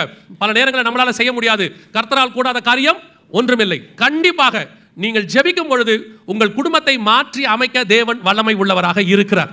நீங்க ஒரு முடிவுக்கு மட்டும் வந்துடாதீங்க, என் பையனை இப்படி பண்ண முடியாது, அவ்வளவுதான் போயிட்டான், என் பொண்ணு போயிடுச்சு. ஒரு சாட்சியை சொல்லிட்டு நான் முடிக்க விரும்புகிறேன். ஒரு ஆவிக்குரிய தகப்பன் ஒருவர் தன்னுடைய பையனுக்கு திருமணம் செய்து வைக்க விரும்பினார். நடந்த சம்பவம், வெளிநாட்டில் திருமணம் செய்ய வைக்க விரும்பினார். ஒரு நாள் அந்த பையன் சொன்னான், நான் இந்த மாதிரி இன்னொரு பையனை திருமணம் பண்ண போறேன்னு சொன்னான். அப்பாவுக்கு ஷாக் ஆயிடுச்சு. என்னப்பா சொல்கிறேன்? நான் இன்னொரு பையனை விரும்புகிறேன், அவனை கல்யாணம் பண்ணிக்க போகிறேன் அப்படின்னு. உடனே அப்பா சொன்னார், நோ சான்ஸ், பைபிள் படி இது தப்பு, நான் ஒத்துக்கவே மாட்டேன் அப்படின்னார். பையன் சொன்னான், நான் ஒன்றும் உங்களை இன்விடேஷன் கொடுத்து கூப்பிட வரல, இன்ஃபர்மேஷன் கொடுக்க வந்தேன். நான் உங்களுக்கு இன்ஃபர்மேஷன் தான் கொடுக்க வந்தேன். அப்பா சொன்னார், நீ போ, நான் பார்த்துக்கிறேன் அப்படின்னாரு. உடனே கூட இருந்த அம்மா சொன்னாங்க, அவனை ஒன்றும் பண்ண முடியாதுங்க, சட்டப்படி அவன் மேஜர், நம்ம எதுவுமே செய்ய முடியாது அப்படின்னாங்க. ஆண்டவர் சொன்னார், சட்டப்படி ஒன்று, அந்த கணவர் சொன்னார், சட்டப்படி தான் செய்ய முடியாது, பரலோகப்படி செய்யலாம், அவன் போட்டோன்ட்டார். போய் முழங்கால் போட்டார். மனுஷன் உபவாசம் இருந்தார். உபவாச ஜெபம் இருந்து முடிக்கிறாரு. பையன்கிட்ட இருந்து ஃபோன் வருது. பையன் சொல்கிறான், நான் திருப்பி வீட்டுக்கு வந்துடலான்னு இருக்கிறேன். என்ன விஷயம்? என்னன்னு தெரில, நான் செய்கிறது தப்புன்னு தோணுது, நான் வந்துடுறேன். இப்போ அந்த பையன் வேறொரு பொண்ணை, அவங்க பார்த்த பொண்ணை திருமணம் செய்து அவன் இருக்கிறான். சாட்சியாக தான் சொல்கிறேன், எப்பேற்பட்டவனையும் மாற்ற தேவனால் முடியும். உங்கள் ஜெபத்திற்கு அப்படி ஒரு வல்லமை உண்டு. நீங்களே என்ன செஞ்சிடாதீங்க, அவ்வளோதான் முடிஞ்சிருச்சு, அவ்வளோதான் சான்ஸே இல்லை, எல்லாம் இல்லை. பெற்றோருடைய கண்ணீருக்கு எல்லா நாளும் தேவன் பதில் கொடுக்கிறவராக இருக்கிறார். நீங்கள் அவங்க பிள்ளைங்க ஒரு வேளை உங்கள் கையை விட்டு போயிட்டாங்கன்னா நீங்கள் பாதுகாக்க வேண்டியது உங்கள் பொறுப்பு தான். போயிட்டாங்க, உங்கள் கையை விட்டு அவங்க போயிட்டாங்க, வேறு வழியே இல்லை, என்ன பண்ணலாம்? நீங்கள் அவங்களை திருத்தறதுக்கு அட்வைஸ் பண்ணீங்க, எல்லாம் பண்ணிட்டீங்க, அதை விட்டுட்டு அதை தாண்டி வேறு எதுவும் குறுக்கு வழியில் போய் திருத்தணும்லாம் நினைக்காதீங்க. அப்படியே ஆண்டவர்கிட்ட ஒப்படைங்க. சொல்ல வேண்டிய அட்வைஸை கொடுத்துக்கிட்டே இருங்க, பண்ண வேண்டிய ஜெபத்தை பண்ணிகிட்டே இருங்க. உங்கள் ஜெபத்துக்கு பதில் கொடுப்பார். எந்த பார்வனையும் எந்த நேபுகாத் நேச்சாரையும் மாற்றி அமைக்க தேவன் வல்லமை உள்ளவராக இருக்கிறார். ஒரு நாள் ராத்திரி போதும் கர்த்தருக்கு கொண்டாந்து மாற்றி கொண்டாந்து உங்கள் கையில் ஒப்படைச்சிருவார். தேவன் மீண்டும் உங்கள் கலைகளை அப்புறப்படுத்திவிட்டு நல்ல கோதுமை மணிகளாய் மாற்றி கொடுக்க வல்லமை உள்ளவராக இருக்கிறார். அல்லேலூயா. ஒரு நாள் வரும், அந்த கடைசி வசனத்தை வாசிங்க, முடிக்கலாம். 13ஆம் அதிகாரம் மத்தேயு எழுதின சுவிசேஷம் 30வது வசனத்தை வாசிங்கள். அறுப்பு காலத்தில் நான் அறுக்கிறவர்களை நோக்கி, முதலாவது களைகளை பிடுங்கி அவைகளை சுட்டரிக்கிறதற்கு கட்டுகளாக கட்டுங்கள், கோதுமையோ என் களஞ்சியத்தில் சேர்த்து வையுங்கள் என்பேன் என்று சொன்னான். ஒரு காரியத்தை மாத்திரம் நன்றாக மனதில் வைத்துக் கொள்ள வேண்டும். வாலிபர்களுக்கு நான் சொல்றேன், சொல்லி முடிக்கிறேன். இந்த காலத்தில் நீங்கள் பார்க்கக்கூடிய பெரும்பான்மையானவைகள் கலைகள். நான் ஊழியக்காரங்களையும் சேர்த்து சொல்கிறேன், நிறைய ஊழியக்காரர்கள் கலைகளாக இருக்கிறார்கள். இந்த பீரியடில் யூத்ஸுக்கு, உங்களுடைய யூத்துக்கு ஏற்ற மாதிரி அவங்க வசனங்களையோ அல்லது என்டர்டெயின்மெண்ட்டையோ கொடுக்கும் பொழுது அதை சரி அப்படின்னு சொல்லி போவதற்கு எத்தனிக்காதிருங்கள். காரணம், உங்களுக்கு ஏற்ற மாதிரி ஊழியக்காரங்களை தெரிஞ்சு கொள்ளக்கூடாதுன்னு பைபிள் சொல்லிருச்சு. ஊழியக்காரன் உங்களுக்கு ஏற்ற மாதிரி இருக்கக்கூடாது, கர்த்தருக்கு ஏற்ற மாதிரி உங்களை மாத்திரவனாக இருக்கணும். அவன் தான் ஊழியக்காரனாக இருக்கணும். உங்களுடைய மாம்சத்தை சாட்டிஸ்ஃபை பண்ணுறவனாக ஊழியக்காரன் இருக்கக்கூடாது. உங்களுக்கு நல்ல என்டர்டைன்மெண்ட்டாக ஜாலியாக குதிக்க ஓட ஒடியார அதுக்கு ஊழியக்காரன் தேவையே இல்லை. அதுக்கு வெளியே எத்தனையோ ரெக்ரியேஷன் இருக்குது. உங்களுக்குள்ளே இருக்கக்கூடியதான கர்த்தருக்கு பிரியமில்லாத காரியங்களை ரிமூவ் பண்ணுறவனாக இருக்கணும் ஊழியக்காரன். உங்களுடைய குற்றங்களை அப்புறப்படுத்தவனாக இருக்கணும். உங்களை சுத்தமானவனாய் மாத்திரவனாக இருக்கணும். அதுக்கு நீங்கள் ஒப்புக் கொடுங்கள். இல்லாவிட்டால் ஒரு நாள் வெகு சீக்கிரத்தில் வருகிறது. நல்ல கோதுமை மணிகளை களஞ்சியத்தில் சேர்ப்பார், களைகளையோ அக்கினியிலே கொண்டு போய் எரிக்க போகிறார். நியாய தீர்ப்புக்கு பயப்படுங்கள். இன்னைக்கு தேவ பயம் இல்லாமல் போயிட்டு இருக்குது. பிரசங்கியின் புஸ்தகம் நினைக்கிறேன் வசனம் தெளிவாக சொல்லுது, உன் கண் கண்டபடி நட, உன் இஷ்டப்படி இரு, முடிவிலே நியாயத்திலே கொண்டு வந்து நிறுத்துவார். வாலிப பிராயத்தில் ஓடும்போது நமக்கு எல்லாமே ரொம்ப என்ன சொல்கிறது, நம்ம செய்கிறதா எல்லாம் கரெக்டுன்னு தோணும். ஒரு வாலிப பையனோட பேசிகிட்டு இருக்கும்போது அவன் சொன்னான், யார் சொன்னாலும் நான் கேட்க மாட்டேன் அங்கிள் அப்படின்னா. எனக்கு ரொம்ப சுருக்குன்னு குத்துச்சு. ஏன் அப்படின்னு, இங்கே யார் பர்ஃபெக்ட்டு அப்படின்னா, யாரும் பர்ஃபெக்ட் இல்லை, யார் சொன்னாலும் கேட்க மாட்டேன். அப்போ யார் சொன்னால் தான்ப்பா கேட்பேன், ஆண்டவர் சொன்னால் தான் கேட்பேன். எனக்கு அது வரைக்கும் கொஞ்சம் பரவாயில்ல, சந்தோஷமாக இருந்துச்சு. ஆண்டவர் சொன்னாலும் கேட்க மாட்டேன்னு ஒரு குரூப் இருக்குது இல்லையா, ஒரு குரூப் இருக்குது. கடவுள் சொன்னால் கூட கேட்க மாட்டேன். அந்த பிள்ளை பரவாயில்ல, அந்த பையன் சொன்னால் ஆண்டவர் சொன்னால் தான் நான் கேட்பேன். சிலர் அப்படி இருக்கிறாங்க, யார் சொன்னாலும் கேட்க மாட்டேன். நல்லா தெரிஞ்சுக்கொள்ளுங்க, ஆண்டவர் எல்லாத்தையும் இந்த வேதத்தில் எழுதி கொடுத்துருக்கிறாரு. நீ கேட்கும் போதெல்லாம் வந்து இறங்கி பேசணுன்றதுக்காக ஆண்டவர் சொல்லலை. இதை தாண்டி உனக்கு தேவைன்னா கர்த்தர் உன்னிடத்தில் வந்து பேசுவார். ஆனால் உனக்கு ஒரு தேவ பயம் ரொம்ப முக்கியம். எது செஞ்சாலும் கரெக்டு, என்ன பண்ணாலும் கரெக்டு, நாம் செய்யறதெல்லாம் பர்ஃபெக்டாக இருக்குது. சிலர் பார்த்தீங்கன்னா நல்லா படிப்பான், மற்ற சேட்டைகள் கூட்டம் இருக்கும். இந்த நல்லா படிக்கிறத வச்சுக்கிட்டு சேட்டைகளை ப்ளஸ் பாயிண்டாக எடுத்துப்பான். எல்லாரும் சொல்லுவாங்க, அவனுக்கு என்னங்க நல்லா படிக்கிறான், இந்த படிப்பை வச்சுக்கிட்டு இதை எடுத்துப்பான். நீ எவ்வளோ படிக்கிற எவ்வளோ படிக்கலைங்கிறது முக்கியம் இல்லை, கர்த்தருக்கு முன்பாக உண்மையாக இருக்கிறியான்றது தான் முக்கியம். ஏன்னா உன் படிப்பை பார்த்து கர்த்தர் பரலோகத்தில் சேர்க்க பார்க்கறதில்ல, உன் உண்மையை பார்த்து தான் பரலோகத்தில் சேர்க்க போகிறார். நிறைய பேருக்கு இந்த ஒரு வேலை கிடச்சிருச்சு, நல்லா சம்பாதிக்க ஆரம்பித்த உடனே ஒரு துணிகரம் வந்துடுது ஆட்டோமேட்டிக்காக. ஏன் இஷ்டம், நான் செய்வேன், என் லைஃப் நான் அமைச்சுப்பேன். இல்லை, அது உன் லைஃப் இல்லை, கர்த்தர் உனக்கு கொடுத்த லைஃப். அதை எப்படி அமைக்கணும்னு கர்த்தர் தான் சொல்லி கொடுத்துருக்கிறாரு. உன் காலங்கள் அவருடைய கரத்தில் வரையப்பட்டிருக்கு. ரொம்ப நீங்கள் இந்த வேலை கிடச்சி சம்பளம் கிடச்ச உடனே எல்லாமே கரெக்ட் ஆகிடுச்சு, ஃபியூச்சரே நம்மகிட்ட இருக்குன்னு நினைக்காதீங்க. ஆண்டவர் நினைச்சாருன்னா அவ்வளோ பெரிய வண்டியை சின்ன முள்ளு வச்சு குத்தி பஞ்சராக்கி ஓரமாக நிற்க வச்சிருவார். வண்டியில் பெட்ரோல் இருக்கும், எல்லாருக்கும் லைசன்ஸ் இருக்கும், ஆர்சி புக் இருக்கும், குட்டியோண்டா ஒரு முள்ளை குத்த விட்டு காற்றை பிடிங்கி விட்டுருவார். நடு ரோட்டில் இருட்டில் நின்றுக்கிட்டு இருக்கணும், ஜாக்கி போட்டு மாட்ட கூட தெரியாது உங்களுக்குலாம். இப்போ ஓரமாகவே நின்றுக்கிட்டு இருக்கணும். கர்த்தர் உன் வாழ்க்கையை ஃபியூஸ் பிடுங்கிறதுக்கு எந்த நிமிஷமும் ஆகும். கர்த்தர் உண்மையில் கிருபையாக இருக்கிறார். தேவ பயம் ரொம்ப முக்கியம். படிப்பை வச்சுக்கிட்டு சம்பாத்தியத்தை வச்சுக்கிட்டு கிடைக்கிற 4 ஃப்ரெண்ட்ஸ் உங்கள்கிட்ட பேசுவான், உனக்கு என்னடா நீ நினச்சா ஆவும்பா, அவன்லாம் உனக்கு கவுக்குறான்னு அர்த்தம். கவுக்குறான்னு அர்த்தம். ரொம்ப கேர்ஃபுல்லாக இருந்து கொள்ளுங்க. ஒருவேளை நான் சொல்லுகிறது கண்டிப்பாக இருக்கும். நான் உங்களுடைய வாலிப பிராயத்தை தாண்டி வந்தவன் என்கிறதுனால சொல்லுகிறேன். தாண்டி வந்தன்ற ஒரே காரணம் எனக்கு தெரியும். அந்த வாலிப பிராயத்தில் நம்ம மைண்டு என்ன யோசிக்கும், என்ன பண்ணுவோம். இப்போ இருக்கிறவங்க அப்போ இருக்க வாலிபரை விட 2 மடங்கு வைப்ரண்ட்டாக யோசிக்கிறாங்க. ரொம்ப கேர்ஃபுல்லாக இருந்து கொள்ளுங்க. இந்த படிப்பு சம்பளம் இது எல்லாமே ஒரு டெம்பரவரி. நினைச்ச ஆண்டவர் ஒரு நிமிஷத்தில் எல்லாத்தையும் எடுத்துருவாரு. எதிர்காலத்தை கேள்விக்குறியாக்கி விட்டுருவாரு. என்ன பண்ணுறதுனே தெரியாமல் பண்ணி விட்டுருவார். ஆனால் நீ கர்த்தரை மட்டும் பிடிச்சிக்கிட்டினா புழுதியில் இருந்த உன்னை கொண்டு போய் ராஜாக்கள் மத்தியில் உட்கார வைக்க கர்த்தரால் முடியும். கர்த்தர் உன்னை ஆசீர்வதிக்கத்தான் விரும்புகிறார். உன்னை கர்த்தர் எப்பவுமே நல்லா வைக்கத்தான் விரும்புகிறார். உன் பெற்றோரை விட கர்த்தர் உன்னை நல்லா வைக்க விரும்புகிறார். ஆனால் கர்த்தர்கிட்ட மோதிடாத. கல்லு மேலே மோதின நொறுங்கி போயிடுவேன். நான் எச்சரிப்பாக சொல்லிட்டு தான் முடிக்கிறேன். கர்த்தர் உன்னை அதிகமாய் நேசிக்கிறார். ஆனால் அதிகமாய் நேசிக்கிற பிள்ளையும் சிட்சிக்கவும் செய்கிறார். தப்பு செய்யும்போது கர்த்தர் எவனை அதிகமாக நேசிக்கிறாரோ அந்த பிள்ளையை சிட்சிக்கவும் செய்கிறார். சும்மா இன்னைக்கு இருக்கக்கூடிய சில ஃபேண்டசியாக சில ஆட்கள் பேசுவாங்க, அப்படி பண்ணால் தப்பு இல்லை, இப்படி பண்ணால் தப்பு இல்லை, அதை செஞ்சால் தப்பு இல்லை. கிடையாது. எப்படி வேணாலும் வாழ்னாங்கன்னு பைபிள் சொல்லவே இல்லை. இப்படித்தான் வாழணும்னு பைபிள் சொல்லியிருக்கு. அப்படித்தான் வாழணும். அந்த ஆட்கள் தான் பரலோகத்துக்கு போக முடியும். சிலரை பார்த்துட்டு நீ உன்னை சூடு போட்டுக்காத, அவர் அப்படி இருக்காரு, இவர் இப்படி இருக்காரு. அவரெல்லாம் கர்த்தர் அப்படியே ஓட விட்டுருக்கிறாரு. இந்த மரத்தை அப்படியே வளர விட்டுருக்கிறாரு. ஒரு நாள் வெட்டுவார், கூட சேர்ந்து நீ வெட்டப்பட்டுறாரு. நீ ஆண்டவரை பிடிச்சிக்கோ. நல்ல சபை கொடுத்துருக்கிறார் ஆண்டவர், நல்ல உபதேசம் கொடுத்துருக்கிறாரு. கடைசி வரைக்கும் நீ இப்படியே போயிட்டீனா கர்த்தர் உன்னை மீட்க வல்லமை உள்ளவராக இருக்கிறார். அல்லேலூயா. நாம் ஜெபிக்க போகிறோம் தேவ சமூகத்தில். எழுந்திருக்கலாமா நாம் எல்லாரும்?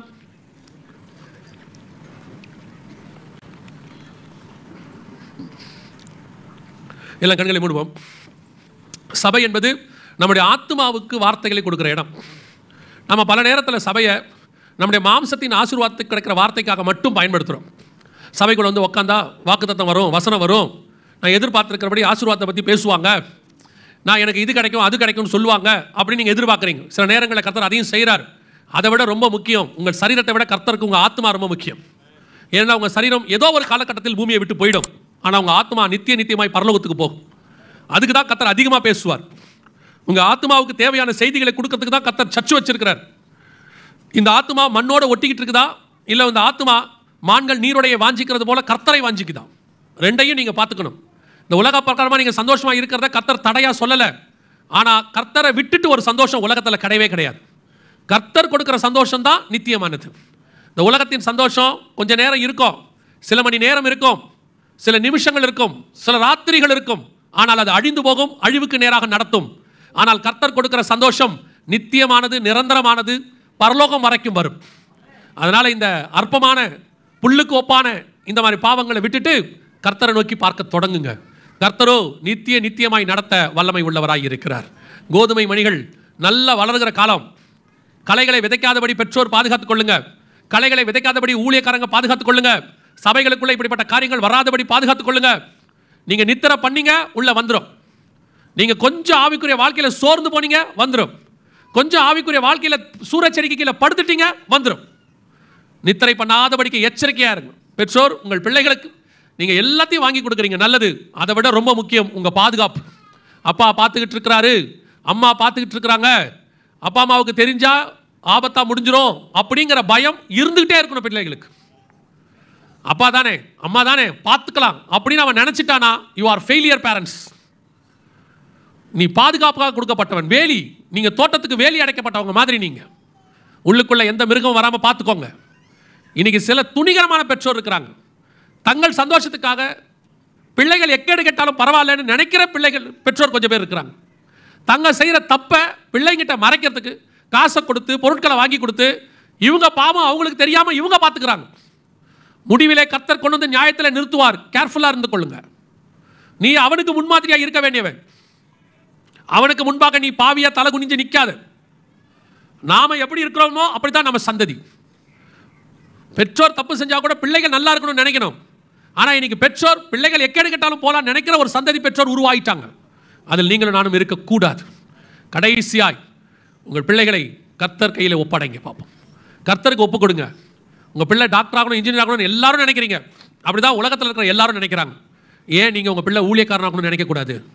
ஏன் அவன் கர்த்தருக்காக வைராகமாக எழுமணும்னு நினைக்கக்கூடாது? இன்ஜினியரிங் டாக்டருங்கிறது ஏதோ உங்களுக்கு கவர்ச்சியான ஒரு எதிர்காலம் மாதிரி தெரியுது. கர்த்தர் ஊழியக்காரனுங்கிறது நித்தியமான ஆசீர்வாதத்துக்குரிய பணி. அது நித்திய ஆசீர்வாதத்துக்கான வேலை. உன் குடும்பத்தில் ஒரு ஊழியக்காரன் வந்துட்டானா அவன் நிமித்தம் உன் குடும்பத்தையே கர்த்தர் பாதுகாத்துருவார். நோவாவின் நிமித்தம் அவன் குடும்பமே பாதுகாக்கப்பட்டது. பாருங்க, பாஸ்டர் தன்னுடைய பிள்ளைகளை ஊழியத்துக்கு ஒப்பு கொடுத்தார். இன்னைக்கு எவ்வளவு ஆசீர்வாதம் என்பதை பாருங்க. கண்கூடான ஒரு சாட்சி. அதைத்தான் உங்க பிள்ளைகளுக்கு செஞ்சு பாருங்க. உங்க பிள்ளைகளை கர்த்தருக்கு கொடுத்து பாருங்க. உங்க பிள்ளைகள் கலைகளாக அல்ல, நல்ல கோதுமை மணிகளாக வளர கர்த்தர் கிருபை பாராட்டுவார். நாம் ஒப்பு கொடுத்து ஜெபம் பண்ணுவோமா? அப்படி ஜெபிக்க விரும்புகிறவங்க கரங்களை ஆண்டவருக்கு நேராக உயர்த்தி, ஆண்டவரே, என்னுடைய வயல், என்னுடைய தோட்டம், என்னுடைய வீடு, என்னுடைய சபை கர்த்தருக்கு முன்பாக 100% கோதுமை மணிகள் உள்ளதான சபையாக, வீடாக மாறட்டும். ஆண்டவரே, ஒப்பு கொடுத்து ஜெபம் பண்ணுவோமா? சர்வ வல்லமை உள்ள எங்கள் தகப்பனே, இந்த அருமையான வேலைக்காய் ஸ்தோத்திரம். தேவனாகிய கர்த்தர் இம்மட்டும் நடத்தி கொண்டு வந்த தயவுகளுக்காய் நன்றி. வந்திருக்கிற ஒவ்வொருத்தருடைய குடும்பத்தையும் ஒப்புக் கொடுக்கிறோம். கர்த்தர் பொறுப்பெடுத்துக் கொள்வீராக, ஆசீர்வதிப்பீராக. அந்த குடும்பங்கள் கர்த்தருக்கு முன்பாக எப்பொழுதும் நிற்பதாக. ஆண்டவரே, எத்தீங்கும் அணுகாதபடி கர்த்தர் வேலி அடைத்து பாதுகாத்துக் கொள்ளுங்க. குடும்பங்களுக்கு விரோதமாய் உருவாக்கப்படுகிற எல்லா ஆயுதங்களும் வாய்க்காதே போகட்டும். நீர் மாத்திரம் மகிமைப்படுங்க. எங்கள் ஆண்டவர் இயேசு கிறிஸ்துவின் நாமத்தில் ஒப்புக் கொடுத்து ஜெபிக்கிறோம் எங்கள் ஜீவனுள்ள நல்ல பிதாவே.